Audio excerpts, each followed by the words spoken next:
الحمد لله نحمده ونستعينه ونستغفره ونؤمن به ونتوكل عليه ونعوذ بالله من شرور أنفسنا ومن سيئات أعمالنا من يهده الله فلا مضل له ومن يضلله فلا هادي له ونشهد أن لا إله إلا الله وحده لا شريك له ونشهد أن سيدنا ونبينا ومولانا محمدا عبده ورسوله صلى الله تعالى عليه وعلى آله وأصحابه وبارك وسلم أما بعد فأعوذ بالله من الشيطان الرجيم بسم الله الرحمن الرحيم يا أيها الذين آمنوا كتب عليكم الصيام كما كتب على الذين من قبلكم لعلكم تتقون أياما معدودات فمن كان منكم مريضا أو على سفر فعدة من أيام أخر وعلى الذين يطيقونه فدية طعام مسكين فمن تطوع خيرا فهو خير له وأن تصوموا خير لكم إن كنتم تعلمون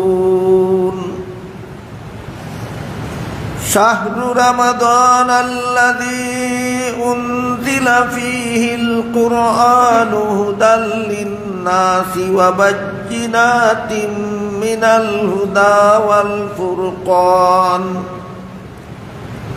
فمن شهد منكم الشهر فليصمه ومن كان مريضا أو على سفر فعدة من أيام أخر يريد الله بكم اليسر ولا يريد بكم العسر ولتكملوا العدة ولتكبروا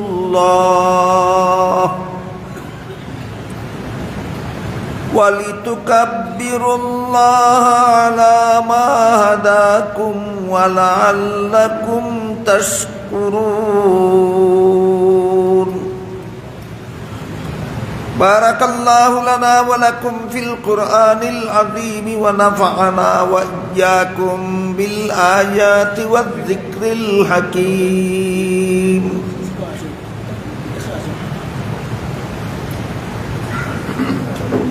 हजरत उलमाए किराम मुहतरम हाजिरीन पवित्र कुरानेर सूरतुल बकरार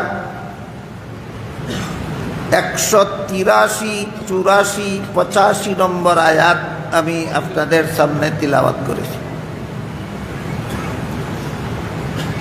183 নম্বর আয়াতের শুরুতে আল্লাহ বলেন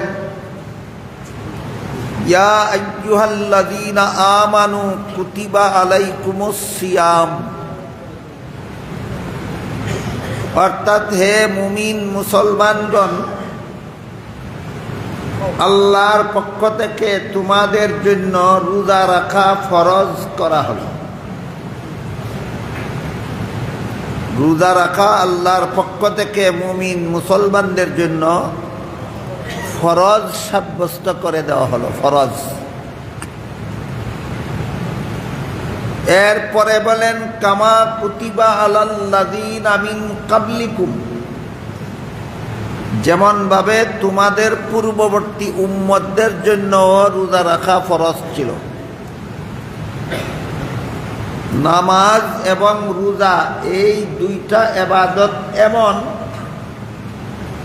যা সর্বযুগের সমস্ত মুমিন মুসলমানদের জন্য ফরজ ছিল, সকল নবীর উম্মতের জন্য ফরজ ছিল। তবে একটু পার্থক্য হলো, পূর্বেকার যুগের উম্মতের রোজার নিয়মে আর আমাদের রোজার নিয়মে, তাদের রোজার সময়ে আর আমাদের রোজার সময়ে, তাদের রোজার পরিমাণে আর আমাদের রোজার পরিমাণে পার্থক্য আছে। কিন্তু রোজা নামের একটা ইবাদত সকল নবীর উম্মতের জন্য ফরজ ছিল। আয়াতের শেষের দিকে আল্লাহ বলেন লাআল্লাকুম তাত্তাকুন।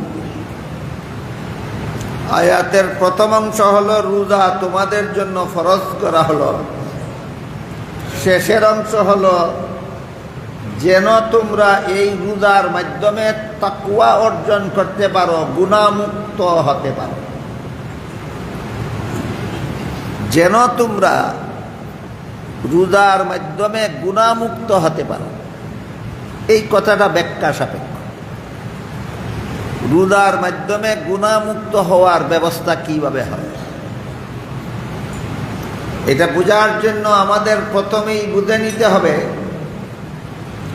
আল্লাহর এই বিধান পালনের উদ্দেশ্যে মুমিন মুসলমানদের জন্য রমজান মাসের দিনের বেলায় খানা পিনা এবং স্বামী স্ত্রীর মিলামিশার থেকে বিরত থাকার নাম হল রোজা। খাওয়া দাওয়া না করা, স্বামী স্ত্রীর মিলামিশা না করার নাম হল রোজা। এর মাধ্যমে আমরা গুনাহমুক্ত হতে পারি কিভাবে? এখানে তো শুধু দুইটা কাজ থেকে বিরত থাকার কথা বলা হয়েছে, খানা পিনার থেকে বিরত থাকা এবং স্বামী স্ত্রীর মিলামিশার থেকে বিরত থাকা। এই দুই কাজ থেকে বিরত থাকলে মানুষ গুনাহমুক্ত হয় কিভাবে? এটা হলো ব্যাখ্যা সাপেক্ষ ব্যাপার। এইরকম ব্যাখ্যার মাধ্যমে কোরআন বুঝাকেই কোরআনের তাফসীর বলা হয়। আমি অতীতে আপনাদের একাধিকবার বলেছি যে কোরআনের যে কথা শুধু অনুবাদের দ্বারা মর্ম বুঝে আসে না, সেই কথার মর্ম বুঝার মতো যে ব্যাখ্যা আছে, সেই ব্যাখ্যাকেই কোরআনের তাফসীর বলা হয়। সূরাতুল বাকারার 183 নম্বর আয়াতের শেষের অংশটা অত্যন্ত গুরুত্বপূর্ণ এবং ব্যাখ্যা সাপেক্ষ। যে আল্লাহ বলে দিয়েছেন যেন তোমরা গুনাহমুক্ত হতে পারো।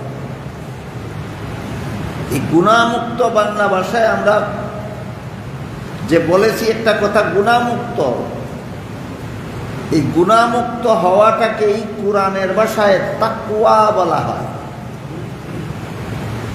কোরআনের ভাষায় তাকওয়া একটা শব্দ আছে, এর বাংলায় তার মর্ম হইল গুনাহমুক্ত হওয়া। রোজার মাধ্যমে আমরা তাকওয়া অর্জন করতে পারি, গুনাহমুক্ত হতে পারি কিভাবে? এইটা হলো ব্যাখ্যা সাপেক্ষ। এই তাকওয়া সম্পর্কে অতীতেও আমি আপনাদের বলেছি, হযরত উমর ফারুক রাদিয়াল্লাহু তাআলা আনহু উবাই ইবনে কাব রাদিয়াল্লাহু আনহুকে জিজ্ঞাসা করেছিলেন যে তাকওয়া কাকে বলে। উবাই উমরের প্রশ্নের সরাসরি জবাব না দিয়ে পাল্টা উমরকে প্রশ্ন করলেন যে জঙ্গল কাঁটাদার গাছে ভরা, এমন জঙ্গল কি আপনি দেখেছেন কোনোদিন? উমর বলেন দেখেছি। উবাই জিজ্ঞাসা করলেন কাঁটাদার গাছে ভরা জঙ্গল দিয়ে কি গিয়েছেন কোনোদিন? উমর বলেন গিয়েছি। উবাই জিজ্ঞাসা করেন যেই জঙ্গল কাঁটাদার গাছে ভরা, এমন জঙ্গল দিয়ে আপনি গেলেন কিভাবে? উমর বলেন, এমন ভাবে শরীর কাপড় সামলে দিয়েছি যেন আমার গায়ে কোনো কাটা না লাগে।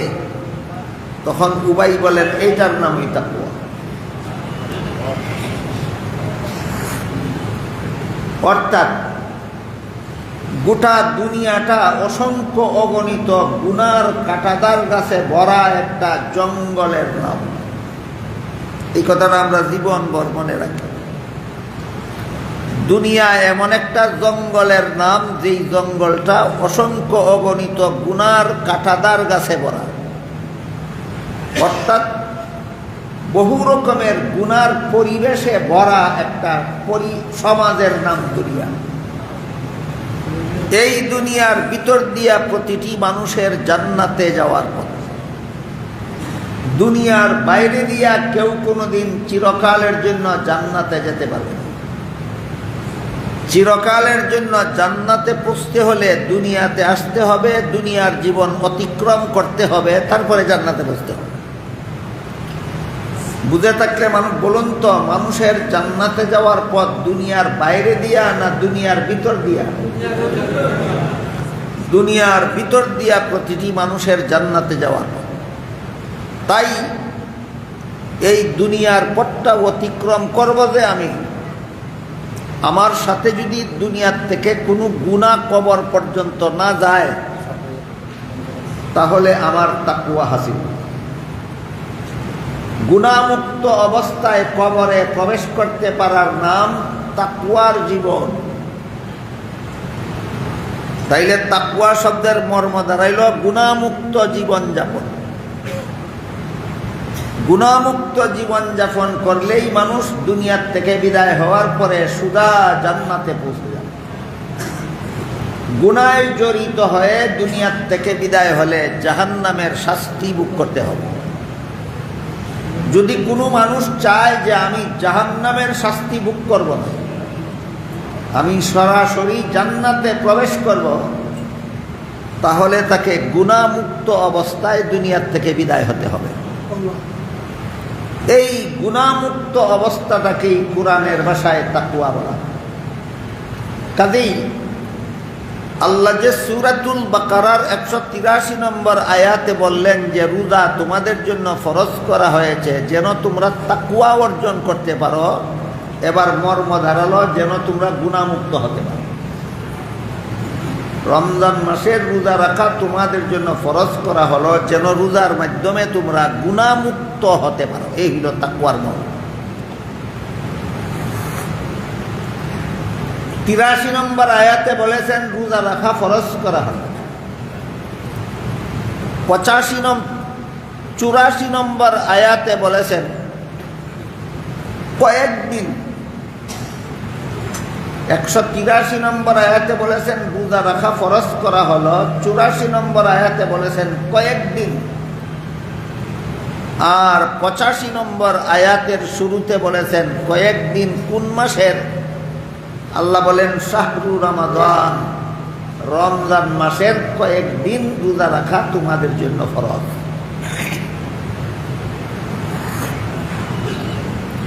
সূরাতুল বাকারার 183 নম্বর আয়াতে আল্লাহ বলেছেন রোজা রাখা ফরজ। 84 নম্বর আয়াতের শুরুতে বলেছেন কয়েকদিন। 85 নম্বর আয়াতের শুরুতে বলেছেন রমজান মাস যে কয়েকদিনের হয় সেই কয়েকদিন রোজা রাখা ফরজ। এই রমজান মাস যত দিনে হয় ততদিন রোজা রাখা ফরজ। এখন রমজান মাস কত দিনে হয়, এই ব্যাপারে হাদিস শরীফে রাসূল করিম সাল্লাল্লাহু আলাইহি ওয়াসাল্লাম বলেন, যেই বছর রমজান মাসের 29 তারিখ বিকালবেলা ঈদের চাঁদ দেখা যাবে, সেই বছর 29 দিন রোজা রাখা ফরজ হবে। যেই বছর রমজান মাসের 29 তারিখ বিকালবেলা ঈদের চাঁদ দেখা যাবে না, সেই বছর 30 দিন রোজা রাখা ফরজ হবে। রমজান মাস যত দিনে হবে যেই বছর ততদিন রোজা রাখা ফরজ হবে সেই বছর। এই হলো 84 নম্বর আয়াতের শুরুতে যে আল্লাহ বলেছেন কয়েকদিন। কয়েকদিন বললেন কেন? দিনের সংখ্যাটা উল্লেখ করলেন না কেন? কারণ আল্লাহ যদি বলে দিতেন যে তোমাদের জন্য 30 দিন রোজা রাখা ফরজ, তাহলে রমজানের প্রথম দিন থেকে আমরা রোজা রাখা শুরু করলাম। 29 তারিখে 29 রোজা হইল। 29 তারিখে যেই বছর ঈদের চাঁদ দেখা গেল, সেই বছর ঈদের দিন রোজা রেখে 30-এর সংখ্যা পূরণ করতে হতো। কথাটা কি বুঝতে পারছেন? আল্লাহ যদি বলতেন তোমাদের জন্য 30 দিন রোজা রাখা ফরজ, তাহলে রমজানের প্রথম দিন থেকে আমি রোজা রাখা শুরু করলাম। 29 তারিখ পর্যন্ত কত রোজা হইল? 29 রোজা। আল্লাহ কত রোজা ফরজ যদি বলতেন 30 দিন রোজা রাখা ফরজ, তাহলে রমজানের 29 দিনে আমার 29 রোজা রাখা হইল। আরেক রোজা ফরজ বাকি রইল কিনা? এমত অবস্থায় 29 তারিখে যদি ঈদের চাঁদ দেখা যাইত, তখন ঈদের দিন রোজা রেখা আল্লাহর ঘোষণার 30-এর সংখ্যা রক্ষা করতে হতো। তাহলে একটা বিরাট জটিল সমস্যা দেখা দিত কিনা, মুমিন মুসলমানেরা যেন আল্লাহর হুকুম পালন করতে গিয়ে এমন জটিল সমস্যার সম্মুখীন না হয়, এই জন্য আল্লাহ দিনের সংখ্যাটা না বলে দিয়েছেন কয়েকদিন। তাই হাদিস শরীফে রাসূল করিম সাল্লাল্লাহু আলাইহি ওয়াসাল্লাম এই কয়েকদিনের ব্যাখ্যা এভাবে করেছেন, যেই বছর রমজান মাসের 29 তারিখ বিকালবেলা ঈদের চাঁদ দেখা যাবে, সেই বছর 29 দিন রোজা রাখা ফরজ হবে। যেই বছর রমজান মাসের 29 তারিখ বিকালবেলা ঈদের চাঁদ দেখা যাবে না, সেই বছর 30 দিন রোজা রাখা ফরজ হবে। প্রতি বছরই 29 দিন না প্রতি বছরই 30 দিন, না কোনো বছর 29 কোনো বছর 30, কোনো বছর 29 কোনো বছর 30, এই ফাঁকটা থাকার কারণে আল্লাহ সংখ্যাটা উল্লেখ না করে বলে দিয়েছেন কয়েকদিন। আর হাদিস শরীফে আল্লাহ রাসূল এই কয়েকদিনের ব্যাখ্যাটা এভাবে করে দিয়েছেন, যেই বছর 29 মাস হবে সেই বছর 29 দিন রোজা রাখা ফরজ হবে, যেই বছর 30 মাস হবে সেই বছর 30 দিন রোজা রাখা ফরজ। হাদিস শরীফে রাসূল করিম সাল্লাল্লাহু আলাইহি ওয়াসাল্লাম বলেন, ইন্নাল্লাহা ফারাদা সিয়ামা রমাদান আলাইকুম ওয়া সানানতু লাকুম কিয়ামাহু ফামান সামাহু ওয়া কামাহু ঈমানান ওয়া ইহতিসাবান খারাজা মিন যুনুবিহি কায়াউমিন ওয়ালাদাতহু উম্মুহু আও কামা ক্বালা আলাইহিস সালাতু ওয়াস সালাম। রাসূল বলেন, রমজান মাসের দিনের বেলায় রোজা রাখা আল্লাহ তোমাদের জন্য ফরজ করেছেন। রাতের বেলায় তারাবিহের নামাজ পড়া আমি রাসূল তোমাদের জন্য সুন্নত করেছি। দিনের রোজা আল্লাহর ফরজ, রাতের তারাবি নবীর সুন্নত। এখান থেকে দুটি কথা মনে রাখি, রমজান মাসের দিনের বেলায় রোজা রাখা আল্লাহর ফরজ, রাতের বেলায় তারাবিহের নামাজ পড়া নবীর সুন্নত। আমি অন্যান্য বছর আপনাদেরকে বলেছি, ফরজকে আল্লাহর ফরজ বলা হয় কেন আর সুন্নতকে নবীর সুন্নত বলা হয় কেন? তার কারণ মুমিন বান্দার জন্য কোনো কাজ ফরজ ততক্ষণ পর্যন্ত ফরজ হয় না যতক্ষণ পর্যন্ত আল্লাহ সরাসরি আদেশ করেন। কোনো আমল মুমিন বান্দার জন্য ফরজ হয় সরাসরি আল্লাহর হুকুমে, এই জন্য ফরজকে আল্লাহর ফরজ বলা হয়, অর্থাৎ আল্লাহর হুকুমে ফরজ হয়েছে। রমজান মাসে রোজা রাখা মুমিন বান্দাদের জন্য ফরজ হয়েছে আল্লাহর হুকুমে। দৈনিক 5 বেলা নামাজ পড়া মুমিন বান্দার জন্য ফরজ হয়েছে আল্লাহর হুকুমে, এই জন্য ফরজকে আল্লাহর ফরজ বলা হয়। কিন্তু সুন্নত কাজের জন্য আল্লাহ সরাসরি হুকুম করেন না, নবীর কথার কারণে অথবা নবীর আমলের অনুসরণের জন্য উম্মতের জন্য আমল সুন্নত হয়। আল্লাহ সরাসরি বলেননি তোমরা রাতের বেলায় তারাবিহের নামাজ পড়ো, কিন্তু নবী রাতের বেলায় তারাবিহের নামাজ পড়েছেন, উম্মতকেও পড়ার জন্য উৎসাহ দিয়েছেন। তাই নবীর আমলের অনুসরণে আমরা তারাবির নামাজ পড়ি। বুঝে থাকলে বলেন, আল্লাহর হুকুমে তারাবি পড়ি না নবীর আমলের অনুসরণে?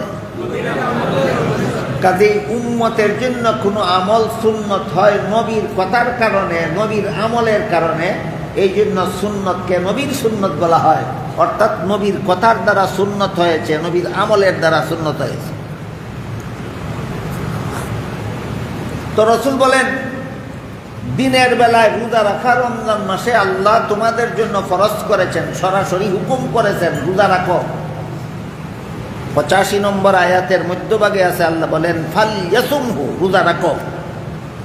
সরাসরি যেহেতু আল্লাহ হুকুম করেছেন, এই জন্য রোজা রাখা ফরজ হয়েছে।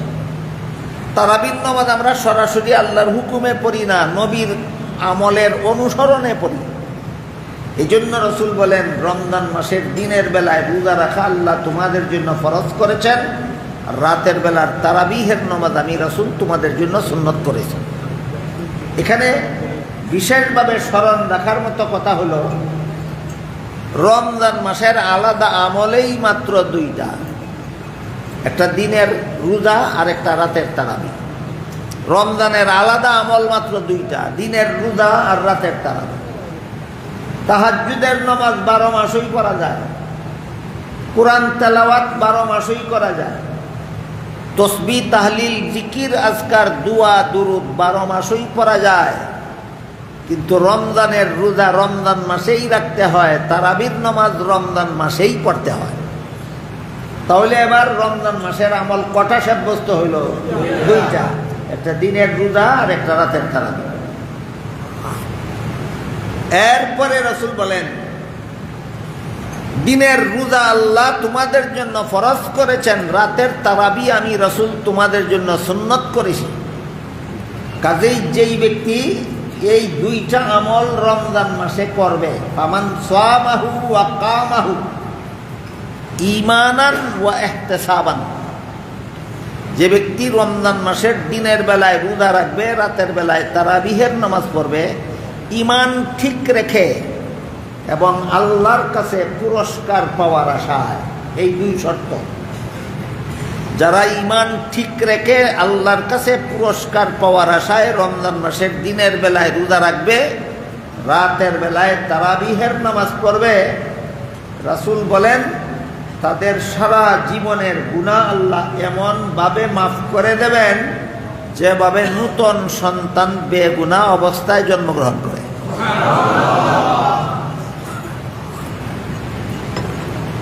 সদ্য প্রসূত সন্তান যেমন সম্পূর্ণ গুনাহমুক্ত অবস্থায় জন্মগ্রহণ করে, আল্লাহর রাসূল বলেন এই দুই আমল যারা রমজানে করবে, এদেরকেও আল্লাহ নূতন সন্তানের মতো সম্পূর্ণ বেগুনাহ বানাইয়া দিবেন।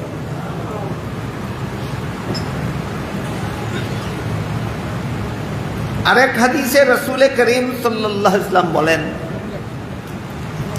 5 বেলার ফরজ নামাজ যারা পড়ে,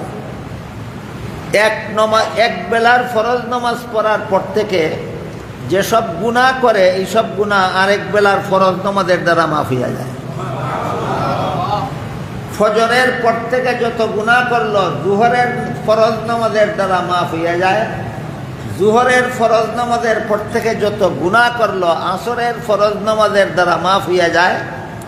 আসরের নামাজের পরে যত গুনাহ করলো, মাগরিবের নামাজের দ্বারা মাফ হইয়া যায়। মাগরিবের পরে যত গুনাহ করলো, এশার নামাজের দ্বারা মাফ হইয়া যায়। এশার পরে যত গুনাহ করলো, ফজরের নামাজের দ্বারা মাফ হইয়া যায়। এরপরে রাসূল বলেন, এক জুম্মার পর থেকে যত গুনাহ করলো, আরেক জুম্মার দ্বারা সপ্তাহের গুনাহ মাফ হইয়া যায়। তারপরে রাসূল বলেন, এক রমজানের পরে যত গুনাহ করলো, আরেক রমজানের রোজা আর তারাবির দ্বারা তার সারা বছরের গুনাহ মাফ হইয়া যায়। এই হাদিসটা শুনলে যে দুই নামাজের মধ্যে যত গুনাহ করলো, পরবর্তী নামাজের দ্বারা মাফ হইয়া যায়। দুই জুমার মধ্যে যত গুনাহ করলো, পরবর্তী জুম্মার দ্বারা সেই গুনাহ মাফ হইয়া যায়। দুই রমজানের মধ্যে যত গুনাহ করলো, পরবর্তী রমজানের দ্বারা সব গুনাহ মাফ হইয়া যায়। এই কথা শুনলে অনেকে একটা ফারিফত পায়। ফারিফত মানে ফজরের নামাজ পড়ে সংসারের কাজে যায়, সুদ খায়, ঘুষ খায়, মদ খায়, গাঞ্জা খায়, মিথ্যা কথা বলে, মিথ্যা মামলা করে, মিথ্যা সাক্ষী দেয়, মানুষের সম্পত্তি দূরে দখল করে, যত রকমের আকাম কুকাম সব করে, আর মনে মনে বলে যে জোহরের নামাজের দ্বারা সব মাফ হয়ে যাবে। এখানে যে আসলে ফারিফতের কোনো ভাগ নাই, এই কথাটা বোঝার জন্য আরো কিছু তফসিরের দরকার, আরো কিছু ব্যাখ্যা বিশ্লেষণের দরকার। অত্যন্ত মহামূল্যবান একটা মৌলিক নীতি আমাদের মনে রাখতে হবে, সেটা হলো যত হাদিসে উল্লেখ আছে যে অমুক নেক আমলের দ্বারা গুনাহ মাফ হয়ে যায়, যত হাদিসে উল্লেখ আছে নেক আমলের দ্বারা গুনাহ মাফ হয়ে যায় এমন কথা যত হাদিসে উল্লেখ আছে, সবগুলি হাদিসের মর্ম হলো সগীরা গুনাহ মাফ হয়ে যায়। মানুষের গুনাহ দুই প্রকার, এক প্রকার সগীরা গুনাহ আর এক প্রকার কবিরা গুনাহ। সগীরা গুনাহ ওই সমস্ত গুনাহকে বলে যেসব গুনার কারণে আল্লাহ বান্দাকে কোনো শাস্তি দিতে চান না। দেখেন আল্লাহ কত মেহেরবান। এক ধরনের গুনাহ আছে যে গুনার কারণে আল্লাহ বান্দাকে শাস্তি দিতে চান না, এই জন্য এইরকম গুনার সাথে শাস্তির কোনো উল্লেখই নেই। আল্লাহ অপেক্ষায় থাকেন, তুমি একটা নেক আমল করো, এর উসিলায় আমি আল্লাহ অপেক্ষায় আছি তোমার গুনাহটা মাফ করে দেব।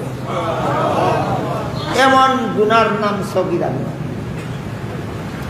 ফজরের পর থেকে যত সগীরা গুনাহ করলো আল্লাহ অপেক্ষায় থাকেন, জোহরের নামাজ পড়বে আর এর উসিলায় আল্লাহ তার সব সগীরা গুনাহ মাফ করে দেবেন।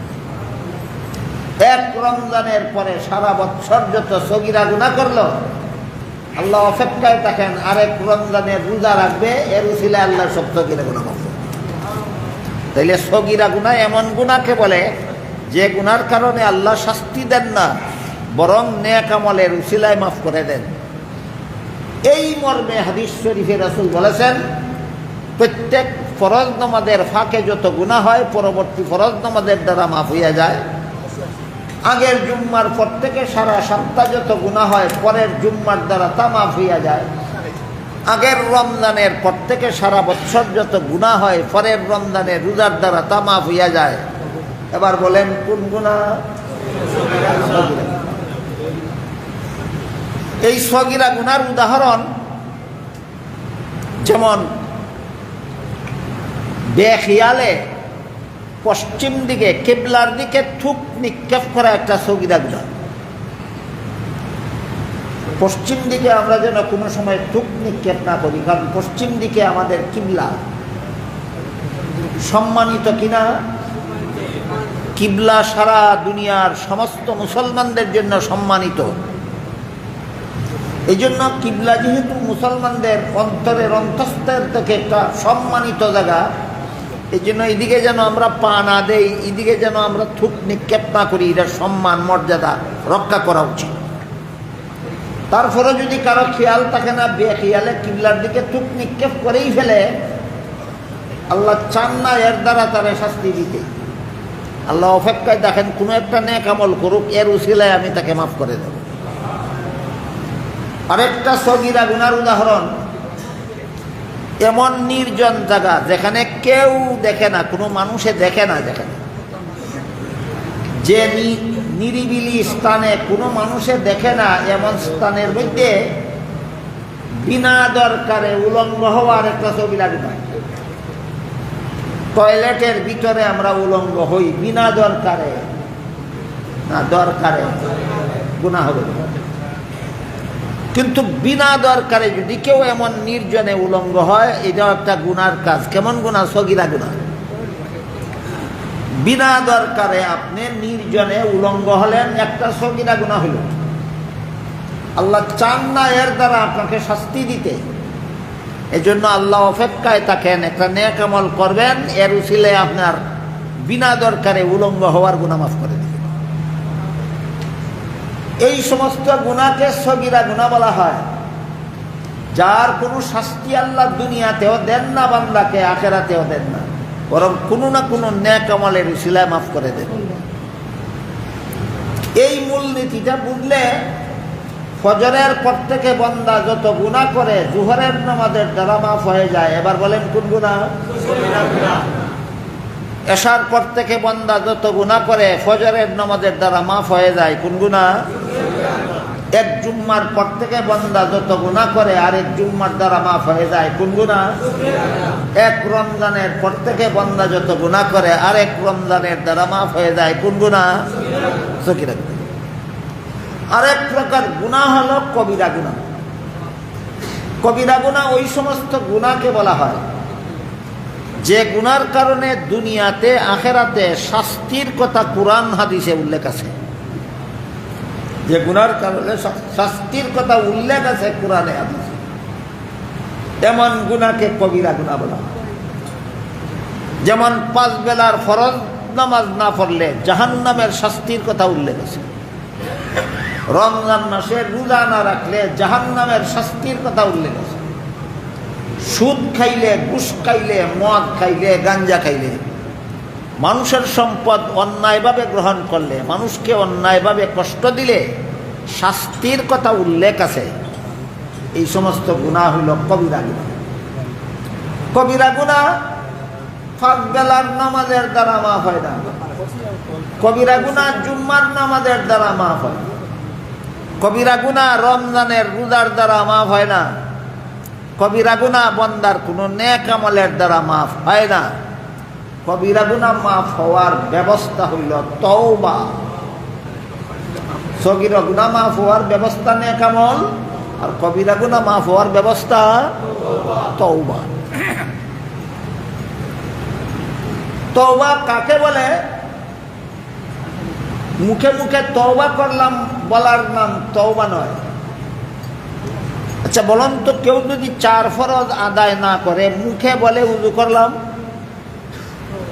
উযু হবে? যেমন ভাবে 4 ফরজ আদায় না করলে উযু করলাম 1000 বার বললেও উযু হবে না, ঠিক তেমনি ভাবে 6 কাজের দ্বারা তওবা হয়। 6 কাজ না কইরা কেউ যদি মুখে 1000 বার বলে তওবা করলাম, তওবা হয় না। তাহলে উযু এবং তওবা যে মুখে বলার জিনিস না কাজে করার জিনিস? যে মুখে বলার জিনিসটা, এটা কাজে করার জিনিস। উযু যে মুখে বললে উযু হয় না, কাজে করতে হয়, এটা সবাই বুঝে। কিন্তু তওবা যে মুখে বললে তওবা হয় না, কাজে করতে হয়, এটা অধিকাংশ মুসলমান বুঝে না। এজন্য 6 কাজের নাম যে তওবা, আমি অতীত আপনাদেরকে বলেছি, আজকে আবারও স্মরণ করাই দিই। বললাম কি, আমি জাহান্নামের শাস্তির যোগ্য হয়ে গেলাম। এই মর্মে 1 নম্বর কাজ হইল আক্ষেপ করা। 2 নম্বর কাজ হইল গুনার অভ্যাসটা ছেড়ে দেওয়া। 3 নম্বর কাজ হইল ভবিষ্যতে আর এমন গুনাহ করব না বলে আল্লাহর সাথে পাক্কা ওয়াদা করা। 4 নম্বর কাজ হইল আল্লাহর হক নষ্ট করার মাধ্যমে যদি গুনাহ করে থাকে আল্লাহর হক আদায়ের ব্যবস্থা করা। ফজরের নামাজ পড়ল না, আল্লাহর হক নষ্ট করছে, কাজা না করা পর্যন্ত তওবা হবে না। গত রমজানে রোজা রাখছে না, আল্লাহর হক নষ্ট করছে, এই রোজা কাজা না করা পর্যন্ত তওবা হবে না। এটা হলো 3 নম্বর। 4 নম্বর। 5 নম্বর শর্ত হলো বান্দার হক নষ্ট কইরা তওবা, গুনাহ কইরা থাকলে বান্দার হক আদায়ের ব্যবস্থা না করা পর্যন্ত তওবা হবে না। আপনি একজনের 50 লক্ষ টাকা অন্যায়ভাবে গ্রহণ করে ফেলেছেন, হয়তো তার টাকা তাকে ফেরত দিতে হবে, আর নয় সে খুশি হয়ে আপনাকে মাফ করতে হবে। 2 পথের এক পথ। যদি আপনি তার টাকা ফেরত দেন না আর সে খুশি হয়ে আপনাকে মাফ করে না, আপনি তওবা করলাম জপতে মরলেও তওবা হবে না।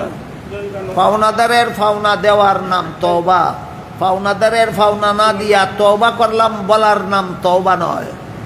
কত নম্বর? 5 নম্বর।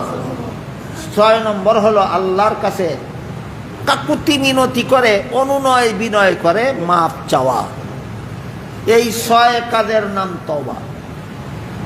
গুনার জন্য লজ্জিত হওয়া, গুনার অভ্যাস ছেড়ে দেওয়া, ভবিষ্যতে গুনাহ না করার জন্য আল্লাহর সাথে ওয়াদায় আবদ্ধ হওয়া, এইগুলির নাম তওবা। এই তওবাটা রমজান মাসের রোজার দ্বারা সহজ হয়, তওবার দ্বারা কবিরা গুনাহ মাফ হয়। আর রমজান মাসের রোজার দ্বারা তওবা করা সহজ হয়ে যায়। এই জন্য আল্লাহ বলেন, তোমাদের জন্য রোজা রাখা ফরজ করেছি যেন তোমরা গুনাহমুক্ত হতে পারো। কিসের মাধ্যমে? তওবার মাধ্যমে। সূরাতুল বাকারার 183 নম্বর আয়াতের শুরুতে আল্লাহ বলেছেন, তোমাদের জন্য রোজা রাখা ফরজ হয়েছে, ফরজ করা হয়েছে। শেষের দিকে বলেন লাআল্লাকুম তাত্তাকুন, যেন তোমরা গুনাহমুক্ত হতে পারো। এবার বুঝে থাকলে বলুন, রোজা রাখলেই গুনাহমুক্ত হয় না রোজার দ্বারা তওবা সহজ হয়? আর তওবা করলে পরে গুনাহমুক্ত হয়। তওবা করলে পরে গুনাহমুক্ত। এখানে দুইটা বিষয় আছে। একটা বিষয় হইল রোজা না রাখলে আরেকটা গুনাহ হবে। রমজান মাসের ফরজ রোজা না রাখলে আরেকটা গুনাহ হবে। যে রোজাটা রাখলো, রোজা না রাখার গুনাহ থেকে বাঁচলো, এটা ভুলে গেলে হবে না। রমজান মাসে একটা রোজা না রাখলে কত বড় গুনাহ হয়। হাদিস শরীফে আল্লাহ রাসূল বলেন, বাকি জীবন, সারা জীবন ভর রোজা থাকলেও রমজান মাসের একটা রোজা না রাখার ক্ষতিপূরণ হবে না। যে রমজান মাসে একটা রোজা শরীয়ত সম্মত কারণ ছাড়া রাখলো না, এই লোকটা বাকি জীবন ভর, সারা জীবন ভর রোজা রাখলেও রমজান মাসের একটা রোজা না রাখার ক্ষতিপূরণ হবে না। বুঝে দেখুন, রমজান মাসে একটা রোজা না রাখার গুনাহ কত বড়।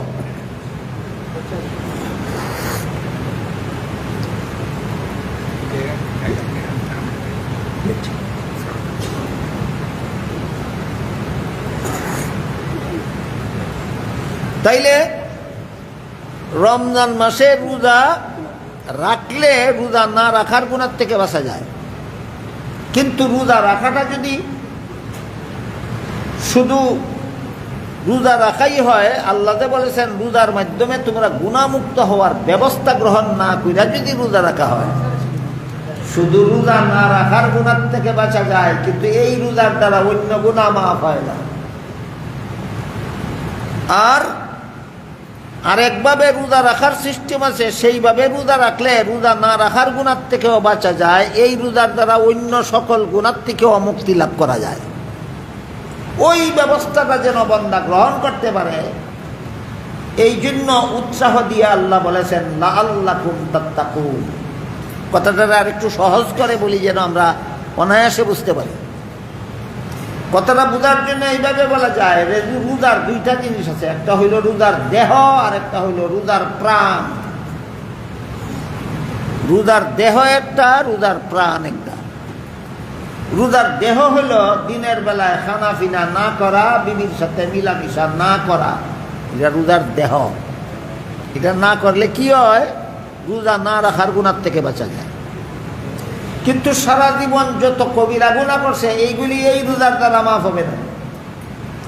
আপনি রমজান মাসের 29 দিন অথবা 30 দিন সারাদিন খানাফিনা করলেন না, সারাদিন বিবির কাছে গেলেন না, এর দ্বারা রোজা না রাখার গুনাহ থেকে বাঁচলেন, কিন্তু সারা জীবন যত কবিরা গুনাহ করেছেন ওই সব গুনাহ এই রোজার দ্বারা মাফ হবে না। আরেকটা হইল রোজার প্রাণ। রোজার দেহ হইল খানাফিনা না করা, আর রোজার প্রাণ হইল এই রোজার দেহ থেকে একটা শিক্ষা গ্রহণ করা। রোজার দেহ থেকে একটা গ্রহণ করার মতো শিক্ষা আছে। সেটা কি? সেটা হলো আমার ঘরে হালাল খানা মজুদ আছে, শুধু আল্লাহকে সন্তুষ্ট করার জন্য খাই না, আর কোনো উদ্দেশ্য আছে? ঘরের খানা, হালাল খানা মজুদ আছে, হালাল ব্যবসায়ের দ্বারা খানা ভাগ করা হয়েছে ঘরে, হালাল চাকুরির বেতনের দ্বারা খানা জোগাড় করা আছে ঘরে, হালাল কৃষিকাজের দ্বারা ফসল উঠানো আছে ঘরে, কিন্তু আল্লাহকে সন্তুষ্ট করার জন্য আমি খাই না। হালাল বিবি ঘরে মজুদ আছে, আল্লাহকে খুশি করার জন্য বিবির কাছে যাই না। এইভাবে যদি একটা মুমিন মুসলমান একটা মাস পর্যন্ত শুধু আল্লাহর সন্তুষ্টি অর্জন করার জন্য হালাল খানা না খাইয়া থাকতে পারে, হালাল বিবির কাছে না গিয়া থাকতে পারে, তখন এর শিক্ষা হইল, তাইলে তুমি আল্লাহকে খুশি করার জন্য হারাম কাজগুলি ছাড়তে পারবে না কেন? এইটা হইল রোজার শিক্ষা। এটা হইল রোজার শিক্ষা।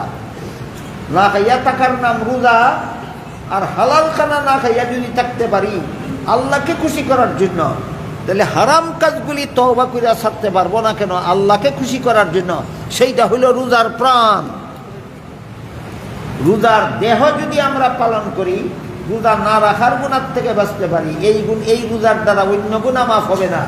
আর রোজার প্রাণ সহ যদি রোজা রাখতে পারি, একদিকে হারাম খানাও, একদিকে হালাল খানাও খাই না, অপরদিকে হারাম কাজও আর করব না, আল্লাহর সাথে ওয়াদায় আবদ্ধ হই।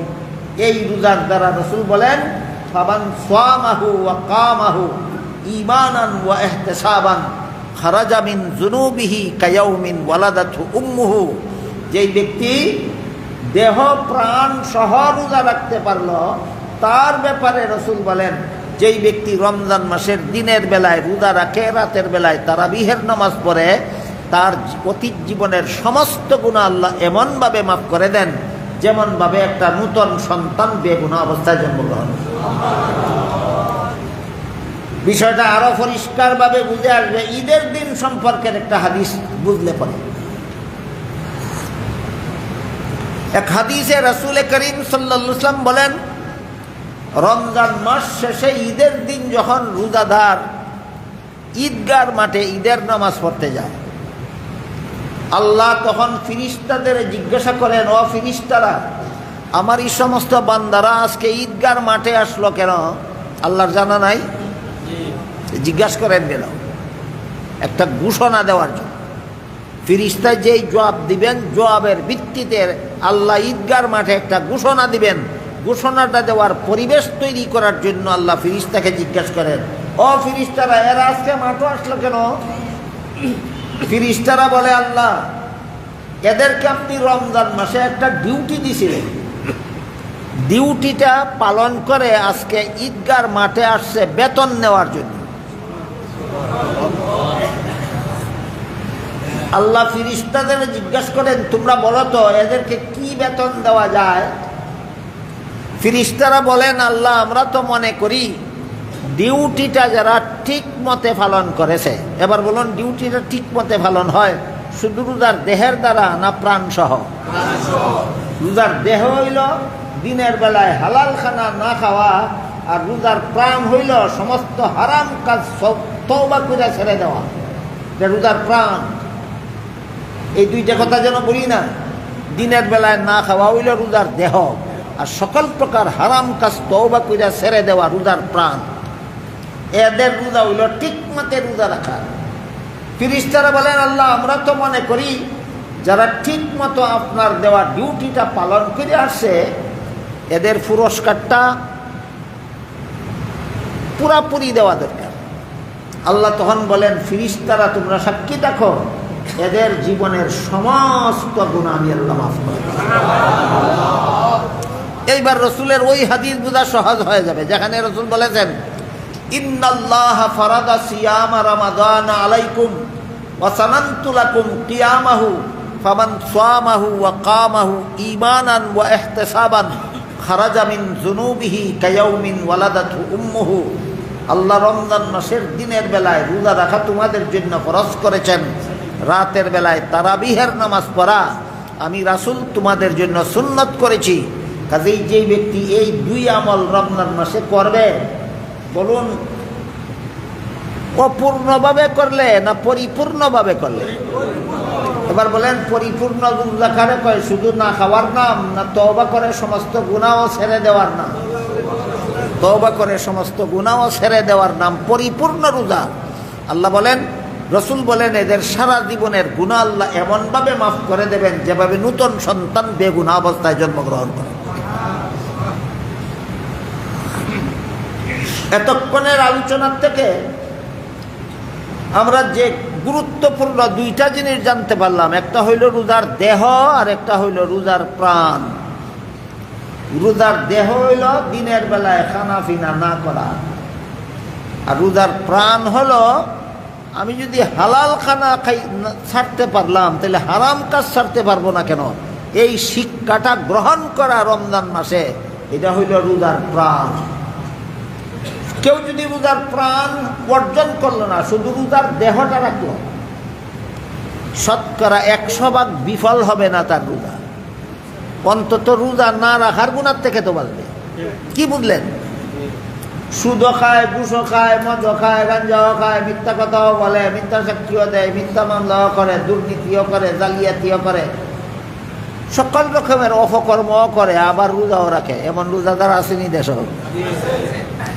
এদের রোজা 16 আনা বিফল নয়, শতকরা 100 বিফল নয়। রোজা না রাখার গুণার থেকে বাঁচল এরা, রোজা না রাখার গুণার থেকে বাঁচল। কিন্তু এই রোজার দ্বারা অন্য গুনাহ মাফ হবে না, এই রোজার দ্বারা অন্য গুনাহ মাফ হবে না। আর একজনে শুধু খানাফিনা ছাড়ল না, রোজার থেকে শিক্ষা গ্রহণ করল, সব রকমের হারাম কাজ তওবা করে ছেড়ে দিল।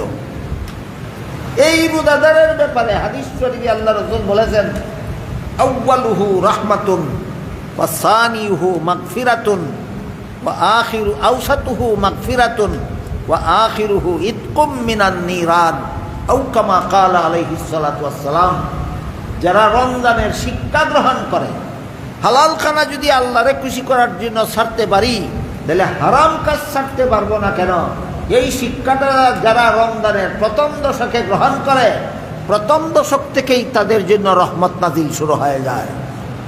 এই শিক্ষাটা কেউ যদি রমজানের দ্বিতীয় দশকে গ্রহণ করতে পারে, দ্বিতীয় দশকেই তার জীবনের সব গুনাহ মাফ হইয়া যায়। এই শিক্ষাটা যদি কেউ রমজানের শেষ দশকে গ্রহণ করতে পারে, শেষ দশকেও তাকে জাহান্নাম থেকে মুক্ত করে দেওয়া হয়।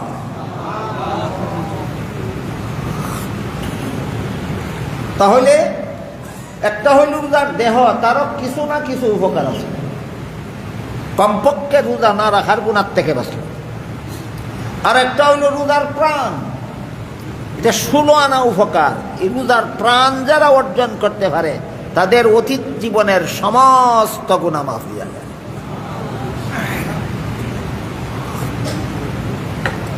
এই কথাগুলি একটু পরিষ্কার ভাষায় আপনাদের সামনে তুলে ধরলাম কেন? কারণ ইদানিং আমি লক্ষ্য করেছি কিছু মাজার পূজারী ভণ্ডরা রোজা এবং রোজাদারের বিরুদ্ধে মিডিয়াতে জঘন্যতম অপপ্রচার চালাচ্ছে।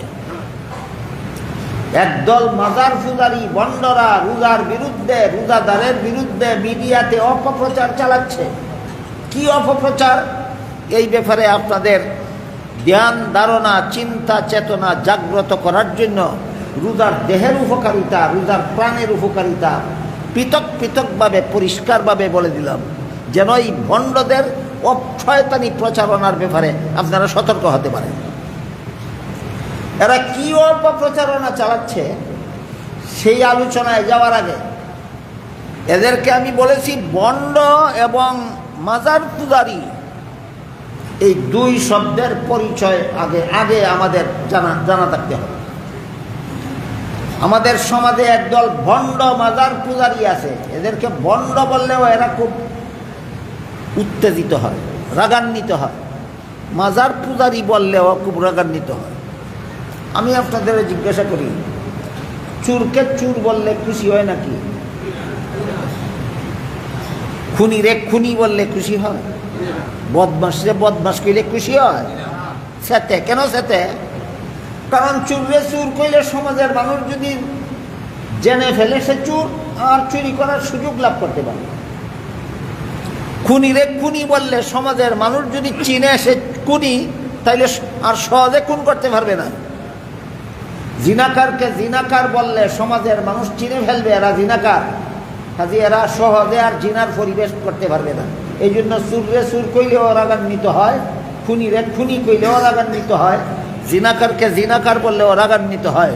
ঠিক তেমনিভাবে ভণ্ডরে ভণ্ড কইলে সেতে কেন সমাজে সিগনালেব ভণ্ড, এর কথা মানুষ আর শুনবে না। মাজার পূজারীরে মাজার পূজারী কইলে সেতে কেন মানুষ যদি জান না লাই মাজার পূজারী, তখন মানুষের মুসলমান মুসলমানে আর তার কোনো কথা শুনবে না। এই জন্য এদেরই খুব দেখা, এদেরই চেত এদের উত্তেজনা দিকে আপনারা যেন ধুকায় না পড়েন, এই জন্য প্রথমে আমি আপনাদেরকে বন্ড কাকে বলে আর মাজার পূজারি কাকে বলে ক্লিয়ারলি বলে দিতে চাই, যেন এদের অপপ্রচারে আপনারা বিভ্রান্ত না হন। প্রথমে আমরা চিনব ভণ্ড কারে কয়, এরপরে আমরা চিনব মাজার পূজারি কারে কয়, এরপরে আমরা বলবো এই বন্ড মাজার পূজারীরা রোজার বিরুদ্ধে মিডিয়াতে কি অপপ্রচার চালাচ্ছে, তারপরে আমরা বোঝার চেষ্টা করব এই অপপ্রচার যারা করে, যারা শুনে, যারা সমর্থন দেয়, যারা নীরব থাকে, একটারও ঈমান থাকে না, সবগুলি কাফের হয়ে যায়। কাজেই ঈমান রক্ষার জন্য, কুফরির হাত থেকে বাঁচার জন্য এই সমস্ত কথাগুলি আমাদের জরুরি ভিত্তিতে ঈমান রক্ষার স্বার্থেই আমাদের বোঝা দরকার। এক নম্বর, ভণ্ড কারে কয়। ভণ্ড হইল যে যে কাজের যোগ্য না সেই কাজের দাবি করার নাম ভণ্ডামি। যে যে কাজের যোগ্য নয় সেই কাজের যোগ্য বলে দাবি করার নাম ভণ্ডামি। যেমন গোলাম আহমদ কাদিয়ানী একটা ভণ্ড নবী, নবী হওয়ার যোগ্য না তবুও নবী দাবি করে, নবী হওয়ার যোগ্য না তবুও নবী হওয়ার দাবি করে, তার নাম ভণ্ড নবী। পীর হওয়ার যোগ্য না তবুও পীর দাবি করে, এটার নাম ভণ্ড পীর। দেখেন ভণ্ড চিনলেন কিনা? যে নবী হওয়ার যোগ্য না তবুও নবী হওয়ার দাবি করে, তার নাম ভণ্ড নবী। যে পীর হওয়ার যোগ্য না তবুও পীর হওয়ার দাবি করে, তার নাম ভণ্ড পীর। একদল ভণ্ড পীর কবর পূজারী এই রোজার বিরুদ্ধে, ইসলামের একটা স্তম্ভ রোজা, এই রোজার বিরুদ্ধে কেমন জঘন্যতম অপপ্রচারণা চালাচ্ছে। এই অপপ্রচারণা যারা করে, যারা এরা দাবি করে এরা শরীয়তপন্থী নয়, এরা তরিকতপন্থী। এই দাবির কারণে এরা বলে। কাজে আমাদের ক্লিয়ার হইয়া যাওয়া দরকার শরীয়ত কাকে বলে আর তরিকত কাকে বলে। আল্লাহর যে সমস্ত বিধিবিধান শরীরের অঙ্গ প্রত্যঙ্গের দ্বারা পালন করতে হয়, এই সমস্ত বিধিবিধানের নাম শরীয়ত। আল্লাহর যে সমস্ত বিধিবিধান শরীরের অঙ্গ প্রত্যঙ্গের দ্বারা পালন করতে হয়, এই সমস্ত বিধিবিধানের নাম শরীয়ত। যেমন আল্লাহ বিধান দিয়েছেন উযু করতে হবে। উযু কি মনে মনে করলে হয় না শরীরের অঙ্গ প্রত্যঙ্গের দ্বারা? উযু একটা শরীয়তের বিধান। আল্লাহ বিধান দিয়েছেন 5 বেলা নামাজ পড়ার, মনে মনে পড়লে হয় না শরীরের অঙ্গ প্রত্যঙ্গের দ্বারা? তাহলে নামাজ একটা শরীয়তের বিধান। আল্লাহ বিধান দিয়েছেন রোজা রাখার, রোজা কি মনে মনে রাখলে হয় না শরীরের অঙ্গ প্রত্যঙ্গের দ্বারা? উপবাস পালন করতে হয়। কাজে রোজা একটা শরীয়তের বিধান। তাই আমরা মনে রাখি আল্লাহর যে সমস্ত বিধিবিধান শরীরের অঙ্গ প্রত্যঙ্গের দ্বারা পালন করতে হয়, এই সমস্ত বিধিবিধানের নাম শরীয়ত। এই সমস্ত বিধিবিধানের নাম শরীয়ত। যেমন এক আয়াতে আল্লাহ বলেন, ইন্নাস সালাতা কানাত আলাল মুমিনিনা কিতাবাম মাওকুতা। এর অর্থ হলো নিশ্চয়ই নির্ধারিত সময়ে নামাজ পড়া মুমিনদের জন্য ফরজ। কাজেই নির্ধারিত সময়ে নামাজ পড়া শরীরের অঙ্গ প্রত্যঙ্গের দ্বারা পড়তে হয়। নামাজ পড়া শরীয়তের একটা বিধান। নামাজ পড়া শরীয়তের একটা। এবার বোঝার চেষ্টা করি তরিকত কারে কয়। বন্ডদের বন্ডামির থেকে সতর্ক হওয়ার জন্য বিষয়গুলি আপনাদের বুঝতেও হবে, মনেও রাখতে হবে। আল্লাহর যে সমস্ত বিধান শরীয়তের শরীরের অঙ্গ প্রত্যঙ্গের দ্বারা পালন করতে হয়, এগুলির নাম শরীয়ত। আর আল্লাহর যে সমস্ত বিধান শরীরের অঙ্গ প্রত্যঙ্গের দ্বারা পালন করা যায় না, অন্তরের দ্বারা পালন করতে হয়। এবার বলেন, যে সমস্ত বিধান শরীরের দ্বারা পালন করা যায় না, অন্তরের দ্বারা পালন করতে হয়, ওই বিধানের নাম তরিকত। ওই বিধানের নাম তরিকত। যেমন আল্লাহ পাক রব্বুল আলামিন বলেন, قد أفلح المؤمنون الذين هم في صلاتهم خاشعون। ওই সমস্ত মুমিনগণ সফল যারা আল্লাহর ভয়ে ভীত অবস্থায়, আল্লাহর জ্ঞানে মগ্ন অবস্থায় নামাজ পড়ে। নামাজ পড়াটা শরীয়তের কাজ, আল্লাহর ভয় অন্তরে থাকাটা তরিকতের কাজ।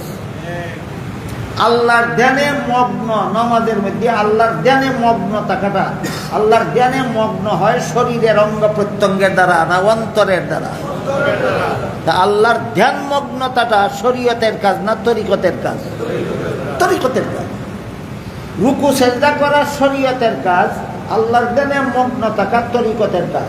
বেশ কম কি রুকু সেজদা এমন আল্লাহর এমন বিধান যা শরীরের অঙ্গ প্রত্যঙ্গের দ্বারা পালন করা হয়, আর আল্লাহর ধ্যানে মগ্ন থাকা আল্লাহর এমন বিধান যা শরীরের অঙ্গ প্রত্যঙ্গের দ্বারা পালন করা যায় না, অন্তরের দ্বারা পালন করতে হয়, এমন বিধানের নাম তরিকত। পার্থক্য কি বুঝলেন? বুঝে থাকলে বলেন তো, 5 বেলার নামাজ শরীয়ত না তরিকত? আর নামাজে আল্লাহর ধ্যানে মগ্ন থাকা, আল্লাহর ধ্যান মগ্নটা তরিকত হইল কেন? এটা শরীরের অঙ্গের দ্বারা ভালো না, এটা অন্তরের দ্বারা ভালো হয়। রুকু সেজদাটা শরীয়ত হইল কেন? মনে মনে রুকু করলে রুকু হয় না, মনে মনে সেজদা করলে সেজদা হয় না, অঙ্গ প্রত্যঙ্গের দ্বারা করতে হয়, এটার নাম শরীয়ত।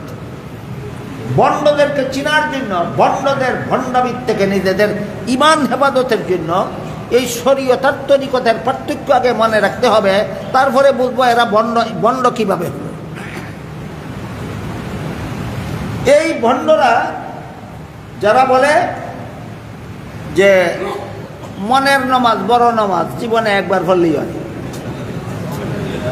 মনের নামাজ বড় নামাজ, জীবনে একবার পড়লেই হয়।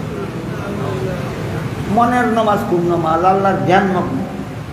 আল্লাহর ধ্যান মগ্ন নামাজের মধ্যে আল্লাহর ধ্যানে মগ্ন থাকাটা হইল মনের নামাজ, আর রুকু সেজদাটা করাটা হইল শরীরের নামাজ।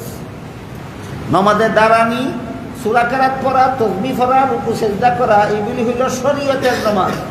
আর আল্লাহর ধ্যানে মগ্ন থাকা, নামাজের মধ্যে আল্লাহর ধ্যানে মগ্ন থাকাটা হইল তরিকতের নামাজ। বন্ডরা কই কি মনের নামাজ বড় নামাজ, জীবনে একবার পড়লেই হয়। আর আল্লাহর বিধান হইল আল্লাহর ধ্যানে মগ্ন থাকাটা জীবনে একবার নয়, যতক্ষণ পর্যন্ত তুমি আল্লাহর ধ্যানে মগ্ন থাকবে ততক্ষণ শয়তান তোমারে গুনাহে লিপ্ত করাইতে পারবে না। যখন ওই মন থেকে আল্লাহর ধ্যান দূর হয়ে যাবে তখন ওই শয়তান তোমাকে গুনাহে লিপ্ত করাবে। তাহলে আল্লাহর ধ্যানে মগ্ন একবার থাকলেই হয় না জীবন ভর আল্লাহর ধ্যানে মগ্ন থাকতে হয়? জীবন ভর আল্লাহর ধ্যানে মগ্ন থাকতে হয়। বিষয়টা ক্লিয়ার করার জন্য আরেকটা আলোচনা করি। কুরআনের বিভিন্ন আয়াতে বলা হয়েছে উযকুরুল্লাহ যিকরান কাসীরা, তোমরা আল্লাহর বেশি বেশি জিকির করো। এই জিকির 2 রকমের আছে, একটা মুখের জিকির আর একটা অন্তরের জিকির। মুখের জিকির কিভাবে হয়? মুখে মুখে আল্লাহর নাম জপা, মুখে মুখে আল্লাহর কলেমা জপা, মুখে মুখে কুরআন তেলাওয়াত করা, এগুলি মুখের জিকির। মুখে মুখে আল্লাহর নাম জপা, এটা মুখের জিকির। আল্লাহ আল্লাহ আল্লাহ আল্লাহ আল্লাহ আপনি জপতে থাকলেন, মুখের জিকির করতে থাকলেন। সুবহানাল্লাহ সুবহানাল্লাহ সুবহানাল্লাহ জপতে থাকলেন, এটা মুখে মুখে আল্লাহর জিকির করতে থাকলেন। লা ইলাহা ইল্লাল্লাহ লা ইলাহা ইল্লাল্লাহ লা ইলাহা ইল্লাল্লাহ জপতে থাকলেন, মুখে মুখে আল্লাহর জিকির করতে থাকলেন। এটা হলো মুখের জিকির। এই মুখের জিকির ফরজ নয়, নফল। মুখের জিকির ফরজ না নফল? যে যত বেশি করবে তত বেশি সফল। আর একটা হইল অন্তরের জিকির। অন্তরের জিকির কাকে বলে? প্রতিটি মুহূর্তে যেই কাজটাই সামনে আসবে তখন ওই অন্তরে যেন এই কথা জাগে, এখন যে আমি এই কাজটা করবো এতে আল্লাহ খুশি না নারাজ, আল্লাহ রাজি না নারাজ, আল্লাহ খুশি থাকলে করবো, খুশি না থাকলে করবো না। এখন যে এই কথাটা বলতেছি এতে আল্লাহ খুশি থাকলে বলবো, না থাকলে বলবো না। এখন যে কাজটা করতেছি এই কাজে আল্লাহ খুশি থাকলে করবো, না থাকলে করবো না। এখন যে আমি যাত্রা করতেছি আমার যাত্রাটাই যদি আল্লাহ খুশি থাকে তাহলে যাত্রা ঠিক রাখবো, খুশি না থাকলে যাত্রা ঠিক রাখবো না। এই মনোভাব সদা সর্বদা অন্তরে জাগ্রত থাকার নাম অন্তরের জিকির, যা নফল নয়, ফরজ। মনের জিকির বড় জিকির একবার করলেই হয় না, জীবন ভর করতে হয়। অন্তরের জিকির নফল নয়, ফরজ, সদা সর্বদা করতে হয়। যেই মুহূর্তেই অন্তরের জিকির থেকে বান্দা গাফিল হয়ে যাবে সেই মুহূর্তেই শয়তানে তারে গুনাহে হারাম কাজে লিপ্ত করাইয়া ছাড়বে। এই কারণে অন্তরের জিকির হইল ফরজ, জীবনে একবার করলেই হয় না, জীবন ভর করতে হয়। আসল ঘটনা কি? আর বন্ডয় কয় কি? এদেরকে বন্ড বলে কেন? এরা তরিকতের দাবি করে, তরিকতের দাবি করে। গুড়ার ডিম চিনেনি তরিকত বলেন। আর আল্লাহকে ভুলে গিয়ে আল্লাহর কথা স্মরণ না থাকার কারণে হারাম কাজে লিপ্ত হওয়ার মতো মন মানসিকতা যার আছে, এ তরিকতে আছে? আর তরিকতের দ্বারে কাছেও না। আরেকটা কথা লক্ষ্য করুন, মানুষের একটা দেহ, একটা প্রাণ, একটা আছে দেহ আর একটা আছে প্রাণ। যতক্ষণ পর্যন্ত প্রাণ দেহের ভিতরে থাকবে তখন দেহটাকে জীবিত বলা যায়। যখন প্রাণ দেহ থেকে বের হয়ে যাবে তখন দেহটা জীবিত নয়, মুর্দা হয়ে যায়। ঠিক তেমনি ভাবে আল্লাহর দেনে আল্লাহ বলেন, কাদ আফলাহাল মুমিনুন আল্লাযীনা হুম ফি সালাতিহিম খাশিউন। নামাজে মনোযোগী হয় ওই সমস্ত মুমিনগণ সফল যারা নিজেদের নামাজে মনোযোগী হয়, আল্লাহর ধ্যানে মগ্ন হয়। তাইলে রুকু সেজদা হইল নামাজের দেহ, আল্লাহর ধ্যানে মগ্ন থাকা হইল নামাজের প্রাণ। রুকু সেজদা নামাজের দেহ, আল্লাহর ধ্যান মগ্ন হওয়া নামাজের প্রাণ। দেহের বাইরে থাকে প্রাণ না দেহের ভিতরে? তাহলে আল্লাহর ধ্যান মগ্ন হইবা তুমি গাঞ্জার কলকিয়া তো লইয়া না নমাজা দাঁড়াইয়া? তুই দি নমাজ ওই খরচ আছে ধ্যান মগ্ন কোন জায়গা গিয়া? এটার নাম হইল ভণ্ড, এটার নাম ভণ্ড। আল্লাহ বলেন নমাজের ভিতরে আল্লাহর ধ্যানমগ্ন অবস্থায় নামাজ পড়ো। নামাজটা হইল শরীয়তের বিধান, আর আল্লাহর ধ্যানমগ্নটা হওয়াটা হইল তরিকত। এর নমাজ হই নাই তো আল্লাহর ধ্যান কোথায় থাকবে? সুতরাং যে নামাজ পড়ে নমাজ হইদার নাই, আর আল্লাহর ধ্যানের মগ্ন থাকলে তো সে হারাম কাজের সাহসই করতে পারত না। অথচ অসংখ্য অগণিত হারাম কাজে লিপ্ত, নমাজ রোজার ধার ধারে না। এ যদি পীর দাবি করে, এ যদি তরিকতের দাবি করে, এমন দাবিদার পীর, এমন দাবিদার তরিকতপন্থীরাই হইল ভণ্ড পীর।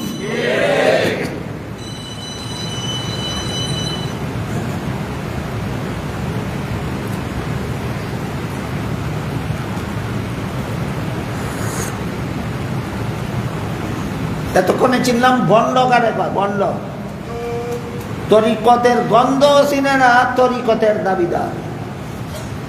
এমন তরিকতের দাবিদার, এমন দাবিদার পীরদের নাম ভণ্ড পীর।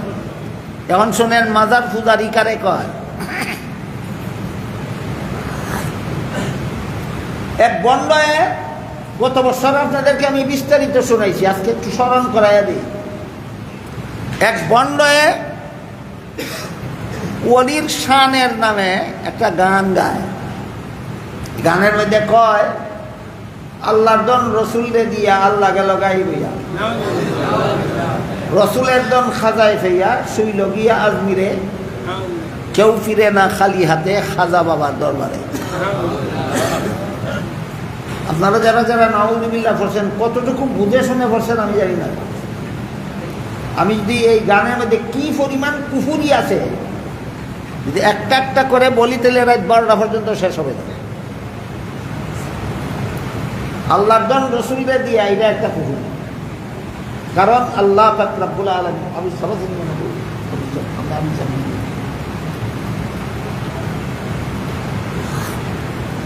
সূরা মুনাফিকুনের 7 নম্বর আয়াত বের করে দিই। আমি এনে মুখস্থ আছে, আমার মুখস্থ নাই, আমি দীক্ষা পালন করি।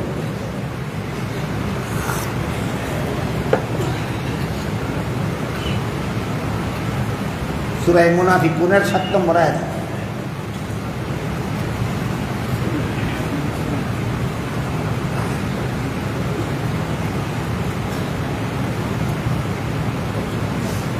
জাযাকাল্লাহ।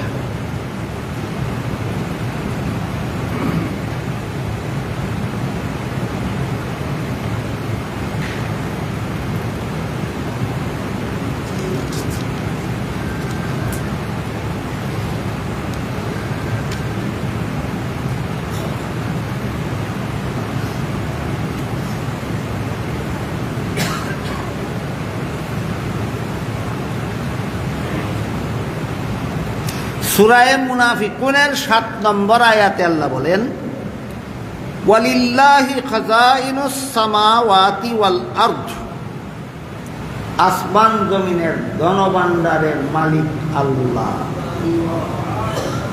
আল্লাহর জন রসুল্লে দিছে, আল্লাহ বলছে। আল্লাহ কি কয়, বন্ডয় কি কয়? এর ফলে আল্লাহ বলেন, ওয়ালাকিন্নাল মুনাফিকিনা লা ইয়াফকাহুন, আসমান জমিনের ধনভাণ্ডার যে রসুলের না, আসমান জমিনের ধনভাণ্ডার যে আল্লাহর, এই কথাটা মুনাফিকেরা মানে না। আসমান জমিনের ধনভাণ্ডার আল্লাহর, আল্লাহ বলেন আল্লাহর, মানে না মুনাফিকে। হে গানের মধ্যে কয় আল্লাহর জন রসুলকে দিয়া গেছে, হে মুনাফিক না মুনাফিক না? আল্লাহর জন রসুলকে দিয়ে দেওয়ার কথাটা যে কি মুর্শিদি গান, না ওলির শান, না বন্ডামি, কুফুরি, কুফুরি গান। এই কুফুরির এই গানের একটা কুফুরি আল্লাহর জন রসুলকে দিয়ে। এখন আল্লাহর দন বলে রসুলকে দিয়া রয়েছে। সূরা মুনাফিকুনের 7 নম্বর আয়াতে আল্লাহ বলেন, আমার দন আমার রয়েছে, আসমানের দন জমিনের দন সব দন আমার। মানে না কে? আল্লাহ বলেন মুনাফিকরা মানে না। আল্লাহর দন যে আল্লাহর রয়েছে, রসুলদের দিছে না, এই কথাটা মুনাফিকরা মানে না। সুতরাং যে কয় আল্লাহর দন রসুলদের দিছে, সূরা মুনাফিকুনের 7 নম্বর আয়াতে আল্লাহ বলেছেন এ মুনাফিক। এরপরে রসুলের দন খাজাই ভাইয়া রইলনি রসুলের কাছে না, নিশিকা খাজায়। হাদিস শরীফে রাসূল করিম সাল্লাল্লাহু আলাইহি ওয়াসাল্লাম বলেন, ইন্নামা আনা কাসিমুন ওয়াল্লাহু ইউতি, আল্লাহ দান করেন আর আমি বন্টন করি। আল্লাহ দান করেন আর আমি বন্টন করি। তাইলে রাসূল আল্লাহর দেওয়া যা কিছু বন্টন করেন, সর্বপ্রথম রসুলের সাথে সরাসরি ডাইরেক্ট কাদের সাক্ষাৎ হইত? এরারে ফাঁকত হইয়া খাজা বাবারে নিয়ে রসুলে দিল কোন সময়? রসুলের সাথে খাজা বাবার সাক্ষাৎ ছিল না সাহাবায়ে কেরামের সাক্ষাৎ? তোর সাহাবায়ে কেরাম নজরে আসলো না খাজা বাবা নজরে আসলো? রসুলে আল্লাহর দন দেওয়ার সময়ও সাহাবারে না দিয়া খাজা বাবারে দিয়া দিল, আর একটা কুফুরি। রাসূলের দন খাজায় খাইয়া শুইল গিয়া আজমিরে। এরপরে গানের শেষের কথা হইল, কেউ ফিরে না খালি হাতে খাজা বাবার দরবারে। কেউ ফিরে না খাজা বাবার দরবারে খালি হাতে, কেউ ফিরে না। কেউ ফিরে না কথার অর্থ কি? যে গিয়া সম্পদ চায় সম্পদ পাইয়া যায়, যে গিয়া ধন চায় ধন পাইয়া যায়, যে গিয়া সুখ শান্তি চায় সুখ শান্তি পাইয়া যায়, যে গিয়া সন্তান চায় সন্তান পাইয়া যায়। কেউ গিয়া যদি জান্নাত চায় জান্নাত পাইয়া যায়, কেউ গিয়া যদি জাহান্নাম থেকে মুক্তি চায় জাহান্নাম থেকে মুক্তি পাইয়া যায়, কেউ গিয়া যদি গুনাহ মাফ চায় গুনাহ মাফ পাইয়া যায়। পাইয়া গেলে খালি হাতে ফিরল না, না পাইয়া গেলে খালি হাতে ফিরল না। না ভাইয়া যদি যায়, সাইয়া যদি না ভাইয়া যায় তা খালি হাতে ফিরল কিনা? আর সাইয়া যদি ভাইয়া যায় তাইলে খালি হাতে ফিরল না। খাজা বাবার কাছে যে যাই চায় খাজা বাবা তারে তাই দেয়। তোর আল্লাহ কোন কাজের রে? তোর আল্লাহ কোন কাজে? খাজা বাবারে আল্লাহর সমকক্ষ বানাইল নি? আল্লাহ পাক রব্বুল আলামিন সূরা ইখলাসের শেষ আয়াতে বলেন, ওয়ালাম ইয়াকুল্লাহু কুফুয়ান আহাদ, আল্লাহর সমকক্ষ কেউ না। আল্লাহর সমকক্ষ কেউ নেই। ধন দেওয়ার মালিক আল্লাহ, আল্লাহ ছাড়া কেউ ধন দিতে পারে না। সন্তান দেওয়ার মালিক আল্লাহ, আল্লাহ ছাড়া কেউ সন্তান দিতে পারে না। রোগ মুক্তি দেওয়ার মালিক আল্লাহ, আল্লাহ ছাড়া কেউ রোগ মুক্তি দিতে পারে না। গুনাহ মাফ করার মালিক আল্লাহ, আল্লাহ ছাড়া কেউ গুনাহ মাফ করতে পারে না। জাহান্নাম থেকে নাজাত দেওয়ার মালিক আল্লাহ, আল্লাহ ছাড়া কেউ জাহান্নাম থেকে নাজাত দিতে পারে না। জান্নাত দেওয়ার মালিক আল্লাহ, আল্লাহ ছাড়া কেউ জান্নাত কাউকে, আল্লাহ ছাড়া কেউ কাউকে জান্নাত দান করতে পারে না। খাজা বাবায় ফারে কইলে খাজা বাবারে আল্লাহর সমকক্ষ সাব্যস্ত করলো কিনা? আল্লাহর সমান বানাইল কিনা? কাউকে আল্লাহর সমান বানানির নাম ওই পূজা। যার এক নাম শিরিক আর এক নাম পূজা, এক নাম শিরিক আর এক নাম পূজা, এক নাম শিরিক আর এক নাম পূজা। মূর্তির পূজা যারা করে, দেবতা, দেবতার কাছে গিয়া সুখ শান্তি চায়নি, ধন সম্পদ চায়নি, সন্তানাদি চায়নি, রোগ মুক্তি চায়নি, তাহলে এই সাওয়ারে পূজা বলে কেন? কারণ দেবতারে আল্লাহর সমকক্ষ সাব্যস্ত করেছে। এর এক নাম শিরিক আর এক নাম পূজা, এক নাম শিরিক আর এক নাম পূজা। বলেন যে সমস্ত ভণ্ডরা তরিকতের দাবি করে, ফির দাবি করে, তরিকতের পুরার ডিম নিচিনে তরিকত কারে কয়? আপনারাও যদি চিনেন না তো ভণ্ডদেরকে ধরবেন কিভাবে? আপনারও জানা থাকা দরকার তরিকত কারে কয়। আল্লাহর যে বিধান শরীরের অঙ্গ প্রত্যঙ্গের দ্বারা পালন করা যায় না, আল্লাহর যে বিধান অন্তরের দ্বারা পালন করতে হয় ওই বিধানের নাম তরিকত। যেমন নমাজে আল্লাহর ধ্যানে মগ্ন থাকা, নমাজে আল্লাহর ধ্যানে মগ্ন থাকে চেহারার দ্বারা, চৌকের দ্বারা, নাকের দ্বারা, কানের দ্বারা, হাতের দ্বারা, পায়ের দ্বারা না অন্তরের দ্বারা? তাইলে আল্লাহর ধ্যানে মগ্ন থাকার নাম তরিকত। এরা আল্লাহর ধ্যানে মগ্ন না শিরিকে মগ্ন? তাইলে বন্ড হইল, মাজার পূজারিও হইল, বন্ড হইল, মাজার পূজারিও হইল। বন্ড কিভাবে হইল? তরিকতের নাম গন্ধ জানে না, তরিকতের দাবিদার হইয়া পীর হওয়ার দাবি করে, এটা হইল বন্ডামি। আর খাজা বাবারে আল্লাহর সমকক্ষ সাব্যস্ত করেছে, এটা হইল পূজা, এটা হইল শিরিক। এই হইল মাজার পূজারি বন্ড। মাজার পূজারি বন্ড দুই শব্দ পরিষ্কার হয়েছে কিনা দেখেন। বন্ড মাজার পূজারি। বন্ড কিভাবে হইল? তরিকত চিনেই না, কয় আমি তরিকতের ভিড়। এই দাবির দ্বারা কি হইল? বন্ড হইল। আর খাজা বাবারে আল্লাহর সমকক্ষ বানাইয়া খাজা বাবার পূজারি হইল, খাজা বাবার পূজারি হইল। এই জন্য বলেছি বর্তমান এই চলিত রমজান মাসে একদল বন্ড মাজার পূজারি এই পবিত্র রমজানের রোজার বিরুদ্ধে যে সমস্ত জঘন্যতম অপপ্রচার চালাচ্ছে, ওইটা হইল আমার মূল আলোচনা। কিন্তু এদেরকে আগে চিনে নিতে হবে এরা কারা। এরা হইল বন্ড মাজার পূজারি, বন্ড মাজার পূজারি। খাজা বাবারে আল্লাহর সাথে শরীকদার সাব্যস্ত করে, এর মাধ্যমে এরা খাজা বাবার পূজা করে, মাজার পূজা। এক হাদিসে উল্লেখ আছে, রাসূল করিম সাল্লাল্লাহু আলাইহি ওয়াসাল্লাম বলেন, আতানি আতিম মিন ইনদি রাব্বি ফাখায়্যারানি বাইনা আন ইয়াদখুলা নিসফু উম্মতি আল জান্নাতা ওয়া বাইনা আশ-শাফাআহ ফাখতারতু আশ-শাফাআতা ওয়া হিয়া লিমান মাতা ওয়া লাম ইউশরিক বিল্লাহি শাইআ আও কামা ক্বালা আলাইহিস সালাতু ওয়াস সালাম। রাসূল বলেন, আল্লাহর পক্ষ থেকে আমার কাছে দুইটা প্রস্তাব দিয়া পাঠানো হয়েছে, যে কোনো একটা গ্রহণ করার অনুমতি দেওয়া হয়েছে, একসাথে দুইটা গ্রহণ করা যাবে না। রাসূল বলেন, আল্লাহ একটা প্রস্তাব দিয়েছেন, আপনার অর্ধেক উম্মত জান্নাতে যাবে, অর্ধেক উম্মত দুজখে যাবে। এটা একটা প্রস্তাব। এটা যদি আপনার পছন্দ না হয় তাহলে আরেকটা প্রস্তাব হইল, আপনার নেককার উম্মতেরা জান্নাতে যাবে, গুনাহগার উম্মতেরা দুজখে যাবে। তবে আপনার সুপারিশে আমি গুনাহগার উম্মতকে দুজখ থেকে নাজাত দিয়া দিব। এটা দ্বিতীয় প্রস্তাব। রাসূল কোনটা গ্রহণ করলেন আমি পরে বলবো, আপনাদের কোনটা পছন্দ হয় আগে বলুন। দ্বিতীয়টা, গুনাহগার উম্মত দুজখে যাবে, নবীর সুপারিশে আল্লাহ গুনাহগার উম্মতকে দুজখ থেকে মুক্তি দিয়া দিবেন।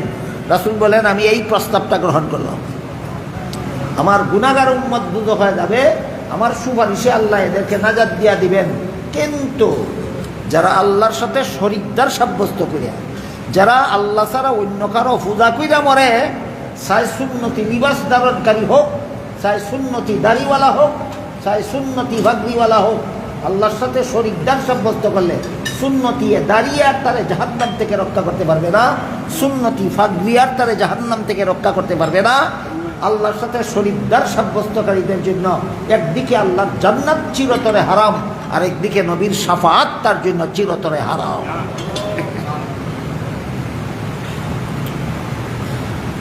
নবীর সুন্নতের দাম অবশ্যই আছে। আপনারা যারা যারা মাথায় টুপি দিয়েছেন কি জন্য? নবীর সুন্নত। পাগড়ি বাঁধছেন কি জন্য? লম্বা জামা পরেছেন কি জন্য? মুখে দাড়ি রেখেছেন লম্বা কি জন্য? নবীর সুন্নাত দাম আছে। কতক্ষণ? ইমান ঠিক থাকবে যতক্ষণ। নবীর সুন্নতের দাম আছে কতক্ষণ? ইমান ঠিক থাকে যতক্ষণ। ইমান যখন ধ্বংস হইয়া যায় সুন্নতের দাম থাকে না। এটার উদাহরণ এভাবে দেওয়া যায়, 1 লিটার ডাইনে শূন্য দিলে 10 হয়, 2 শূন্য দিলে 100, 3 শূন্য দিলে 1000, 4 শূন্য দিলে 10,000। এই অবস্থা দেখে কোনো বুদ্ধিমানে যদি শূন্য 4টা রাখে আর 1 মুছে ফেলে, 10,000 থেকে কত মুছলো? 10,000-এর 1 মুছলে কি 9,999 থাকে? তাই খালি পুরার দিন থাকে। ঠিক তেমনি ভাবে ফাগরির দাম দেখিয়া ফাগরি বানছে, লম্বা জামার দাম দেখিয়া লম্বা জামা গায়ে দিছে, লম্বা দাড়ি সুন্নত দেখিয়া লম্বা দাড়ি রেখেছে, আর খাজা বাবারের আল্লাহর সাথে শরীক করিয়া খাজা বাবার পূজা করছে। তোর খালি পুরার ডিম রয়েছে, তোর বায়ের সংখ্যা দাঁড়ায়। এর মাথার ফাগরি কুরার ডিম, এর মুখের দাড়ি কুরার ডিম। এইরকম ফাগরি শিখেও বাঁধে। এইরকম দাড়ি রবীন্দ্রনাথ ঠাকুরের মুখেও ছিল। বলুন, রবীন্দ্রনাথ ঠাকুরের মুখে খাটো দাড়ি না লম্বা দাড়ি? ইয়ার কি শিখের মাথায় ফাগরি বাঁধা থাকে কিনা? এই ফাগরির দাম কত? এই দাড়ির দাম কত?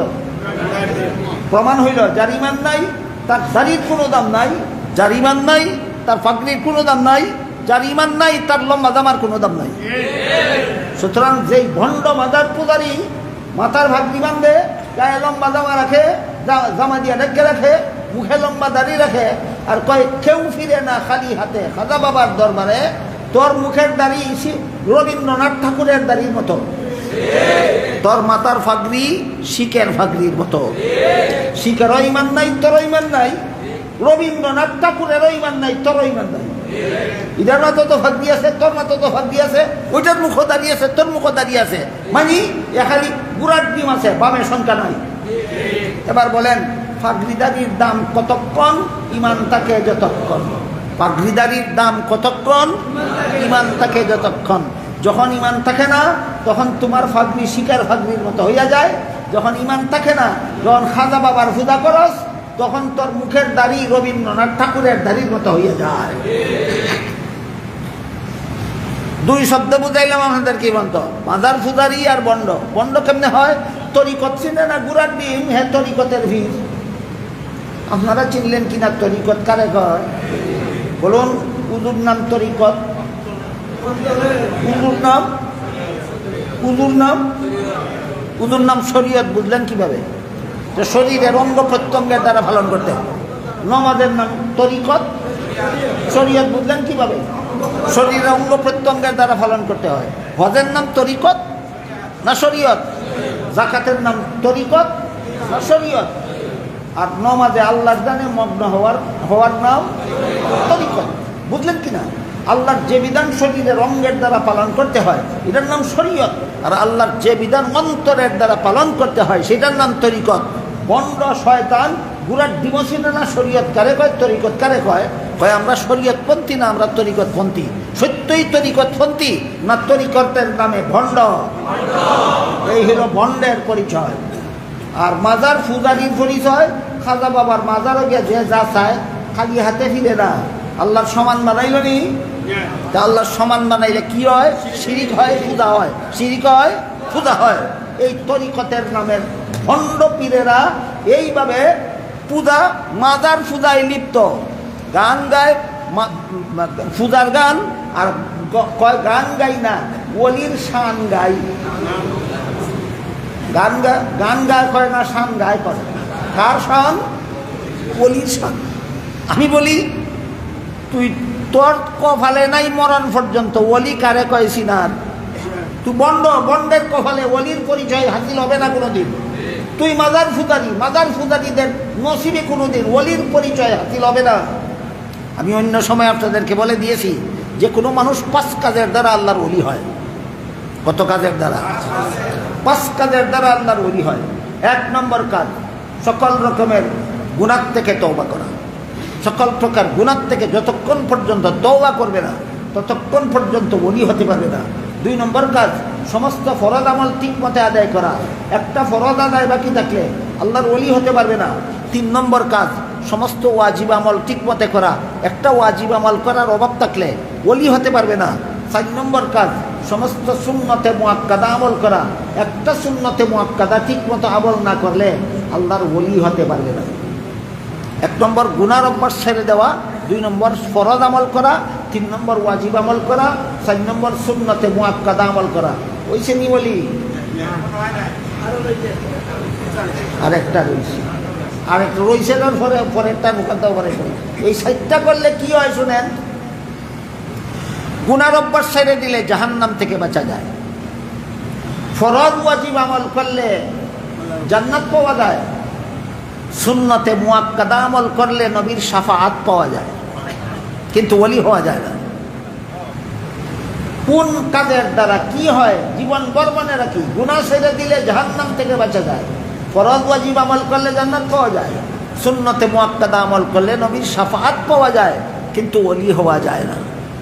আর একজনে মনে মনে কইব যে আমি যদি এইগুলি পাইতে ওলি না হইলে আমার অসুবিধা কি? আমি যদি গুনাহ ছেড়ে দিয়ে জাহান্নাম থেকে বাঁচতে পারি, আমি যদি ফরজ ওয়াজিব আমল করে জান্নাত লাভ করতে পারি, আমি যদি সুন্নতে মুআক্কাদা আমল করে নবীর শাফাআত লাভ করতে পারি, 5 নম্বর কাজ চিনলাম না, জানলাম না, করলাম না, ওলি হইলাম না, অসুবিধা কি? এই অসুবিধা কি? এটার জবাব আমি একটু পরে দেই। আগে 5 নম্বর কাজটা করি। সহিহ বুখারী শরীফের হাদিসে উল্লেখ আছে, রাসূল করিম সাল্লাল্লাহু আলাইহি ওয়াসাল্লাম সেই 5 নম্বর কাজের কথা উল্লেখ করে দিয়েছেন। 4 কাজ করার পরে 5 নম্বর কাজ হইল নফল বন্দেগী। যে যত বেশি করবে তত বড় ওলি হবে আল্লাহ। গুনার অভ্যাস চালু রেখে নফল বন্দেগী করলে, ফরজ লঙ্ঘন কিরা নফল বন্দেগী করলে, ওয়াজিব লঙ্ঘন কিরা নফল বন্দেগী করলে, সুন্নতে মুআক্কাদা আমল না কিরা নফল বন্দেগী করলে, না সিরিয়াল বাই সিরিয়াল, এই কথার মানে সিরিয়াল বাই সিরিয়াল ধারাবাহিকভাবে আগে গুনার অভ্যাস ছাড়ো, পরে ফরজ ওয়াজিব আমল ঠিক করো, এরপরে সুন্নতে মুআক্কাদা আমল ঠিক করো, এরপরে নফল বন্দেগীতে লিপ্ত হও। আল্লাহ রাসূল বলেন, যে যত বেশি নফল বন্দেগী করবে আল্লাহ তাকে তত বড় ওলি হিসাবে গ্রহণ করবে। ওলির শান গাজে কয় বন্ড মাদার ফুজারি, বুড়ার ডিম চিনে ওলি কারে কয়? আপনারা চিনলেন কিনা ওলি কারে কয়? কত কাজের দ্বারা ওলি হয়? 5 কাজের। প্রশ্ন হইল 4টা করলেও ওলি হয় না কেন? 5 নম্বরটার দ্বারা ওলি হয় কেন? 2 নম্বর প্রশ্ন হইল 4টা করলে তো আমার যথেষ্ট, আমার ওলি না হইলে অসুবিধা কি? আগে বুঝি 4টা করলে ওলি হয় না কেন? গুনার অভ্যাস ছেড়ে দেয় বান্দা জাহান্নাম থেকে বাঁচার স্বার্থে না বিনা স্বার্থে? ফরজ ওয়াজিব আমল করে বান্দা জান্নাত পাওয়ার স্বার্থে না বিনা স্বার্থে?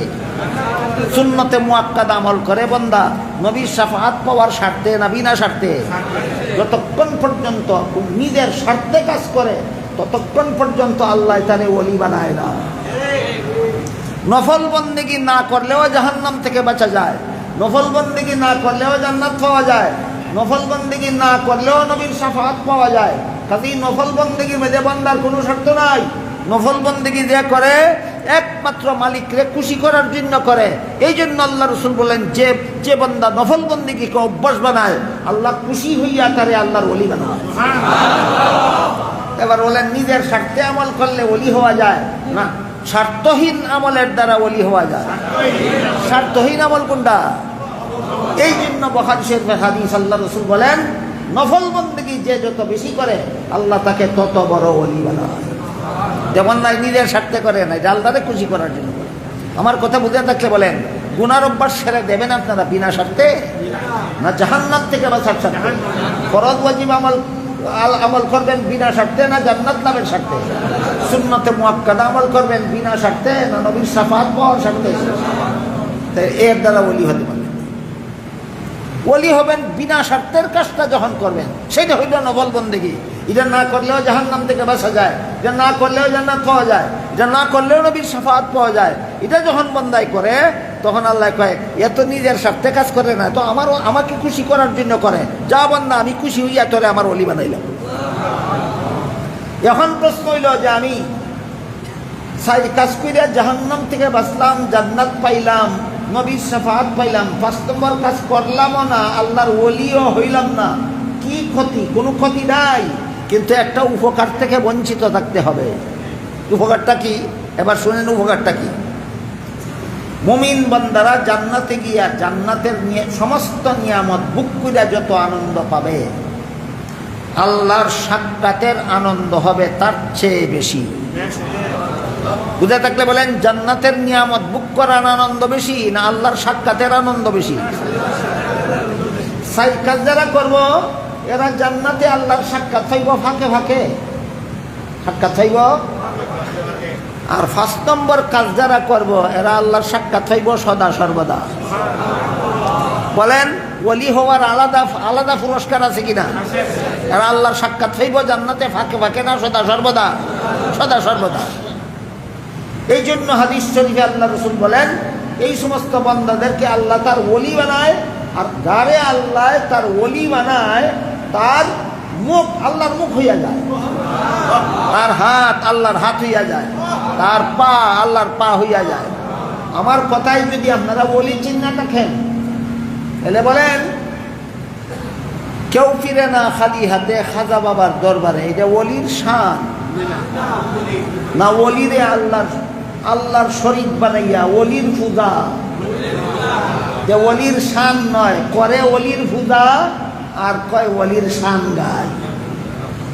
এইভাবে ওলি নামের দোহাই দিয়া, শান নামের দোহাই দিয়া, তরিকত নামের দোহাই দিয়া, এশকে রসুলের দোহাই দিয়া মুমিনের ঈমান ধ্বংস করার ষড়যন্ত্রে লিপ্ত আছে এই সমস্ত ভণ্ড মাজার পূজারী। এরকম এক বন্ড মাজার পূজারী সেদিন মিডিয়াতে দেখলাম, এক বন্ড মাজার পূজারী কয় 30 রোজার কথা তো কোরআনে নাই। এটা আমার মূল আলোচনা। আপনাদের বুঝার মতো মন মানসিকতা তৈরি করার জন্য এত সব কথা এই ভণ্ড মাজার পূজারীদের কথা বললাম। এইরকম এক ভণ্ড মাজার পূজারী মিডিয়াতে কয় কোরআনে 30 রোজা বলতে কোনো কথা নাই, কোরআনে 30 রোজা বলতে কোনো কথা নাই। আমি সূরাতুল বাকারার 183 নম্বর আয়াতের তাফসীর আপনাদেরকে শোনাইয়া আসছি। সূরা বাকারার 183 নম্বর আয়াতে আল্লাহ বলছেন রোজা রাখা তোমাদের জন্য ফরজ। 84 নম্বর আয়াতে বলেছেন কিছুদিন, কয়েকদিন। 85 নম্বর আয়াতে বলছেন রমজান মাসের। 30 রোজার কথা কোরআনে নাই। 30-এর সংখ্যা নাই কেন এটাও আপনাদেরকে শোনাইছি। 30-এর সংখ্যা নাই কেন এটারও কারণ আছে, কিন্তু মাসের নাম আসেনি। এবার বলেন, রমজান মাস কোনো বছর 29 হবে আর কোনো বছর 30 হবে। রাসূল বলেছেন যেই বছর রমজান মাস 29 হবে সেই বছর 29 দিন রোজা রাখা ফরজ, যেই বছর রমজান মাস 30 হবে সেই বছর 30 দিন রোজা রাখা ফরজ। তাহলে 30 দিন, কোরআনে 30 দিন বলছে না কেন? কারণ সবসময় 30 দিন হবে না, এই জন্য 30 দিন বলছে না।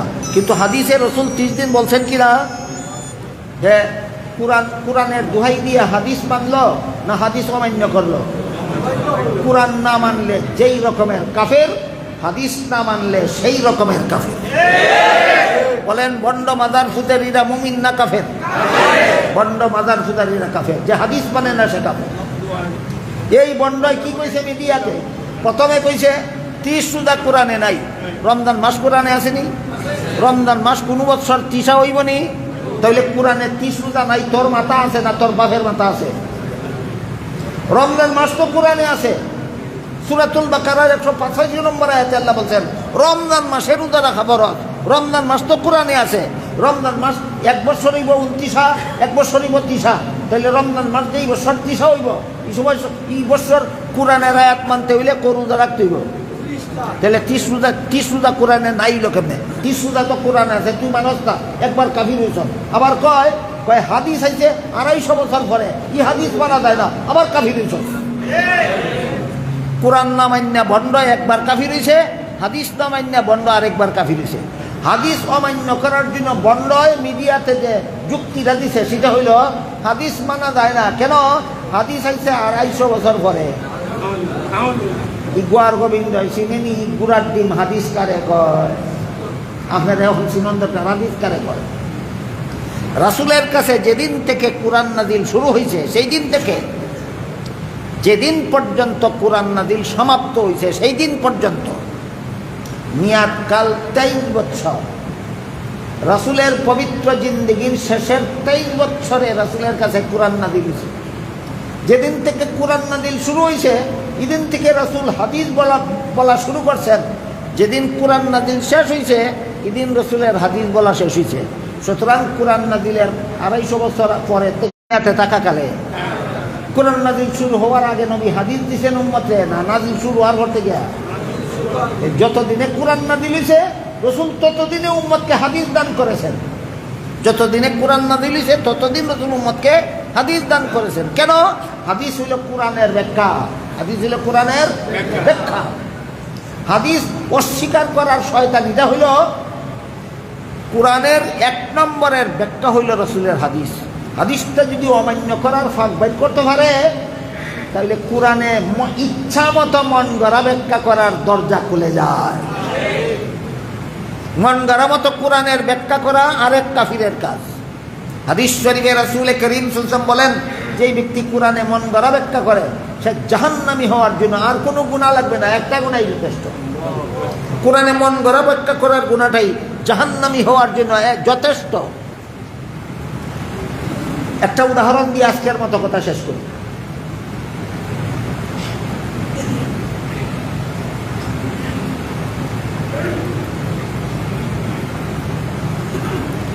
সূরাতুল বাকারার 186 নম্বর আয়াতে আল্লাহ বলেন, ওয়াকুলু ওয়াশরাবু হাত্তা ইয়াতাবাজ্জানা লাকুমুল খাইতুল আবয়াদু মিনাল খাইতিল আসওয়াদি মিনাল ফাজর সুম্মা আতিম্মুস সিয়ামা ইলাল লাইল। আল্লাহ বলেন, ফজরের পূর্ব পর্যন্ত সেহরি খাও, সন্ধ্যা পর্যন্ত খানা পিনা বন্ধ রাখো। ফজরের পূর্ব পর্যন্ত খাও, ফজর সুবে সাদিকের ফজরের টাইম হওয়ার সাথে সাথে খানা পিনা বন্ধ করো, সূর্য অস্ত যাওয়া পর্যন্ত। ফজরের পূর্ব পর্যন্ত কথাটা আল্লাহর ভাষা এইভাবে বলছেন, তোমরা ততক্ষণ পর্যন্ত সেহরি খাও যতক্ষণ পর্যন্ত সাদা সুতা কালো সুতা পৃথকভাবে দেখা না যায়। আয়াত নাজিল হওয়ার পরে এক সাহাবী সেহরি খাইতে বসলেন। এক পায়ে বাঁধলেন একটা সাদা সুতা, আর এক পায়ে বাঁধলেন একটা কালো সুতা। যতক্ষণ পর্যন্ত কোনটা সাদা আর কোনটা কালা দেখা না যায় ততক্ষণ পর্যন্ত সেহরি খাইলেন। পরের দিন ঘটনা রসুলের কাছে বর্ণনা করা হলো। রসুল বলে দিলেন, রসুল যা বলে দিলেন তার নাম কোরআন হাদিস।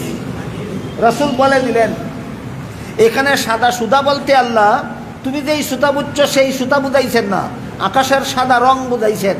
এখানের কালো সুতা বলতে আল্লাহ তুমি যেই সুতা বুঝছো এই সুতা বুঝাইছেন না, আকাশের কালো রং বুঝাইছেন। কাজেই কোরআন নাজিল সমাপ্ত হওয়ার 250 বছর পরে আইছে হাদিস। তোর গুড়ার ডিম বুঝছস তুই, রসুলের হাদিস কারে কয়? বলেন, কোরআন যত দিনে আসছে হাদিস তত দিনে আসছে কিনা? এই বন্ড মাজার ফুরারিয়ে যে কইল যে কোরআন নাজিল শেষ হওয়ার 250 বছর পরে হাদিস হয়েছে, সত্য বলল না, জঘন্যতম মিথ্যা। এই কারণে হাদিস মানা যায় না। যে কোরআন মানে না সে যেমন কাফির, যে নবীর হাদিস মানে না সে তেমন কাফির। সুতরাং এই সমস্ত মাজার ফুদারি বন্ডরা যে কাফির এতে কোনো সন্দেহ নাই। শুধু কাফির না, শয়তানও। শয়তান কেমনে? ইনশাআল্লাহ আগামীকাল।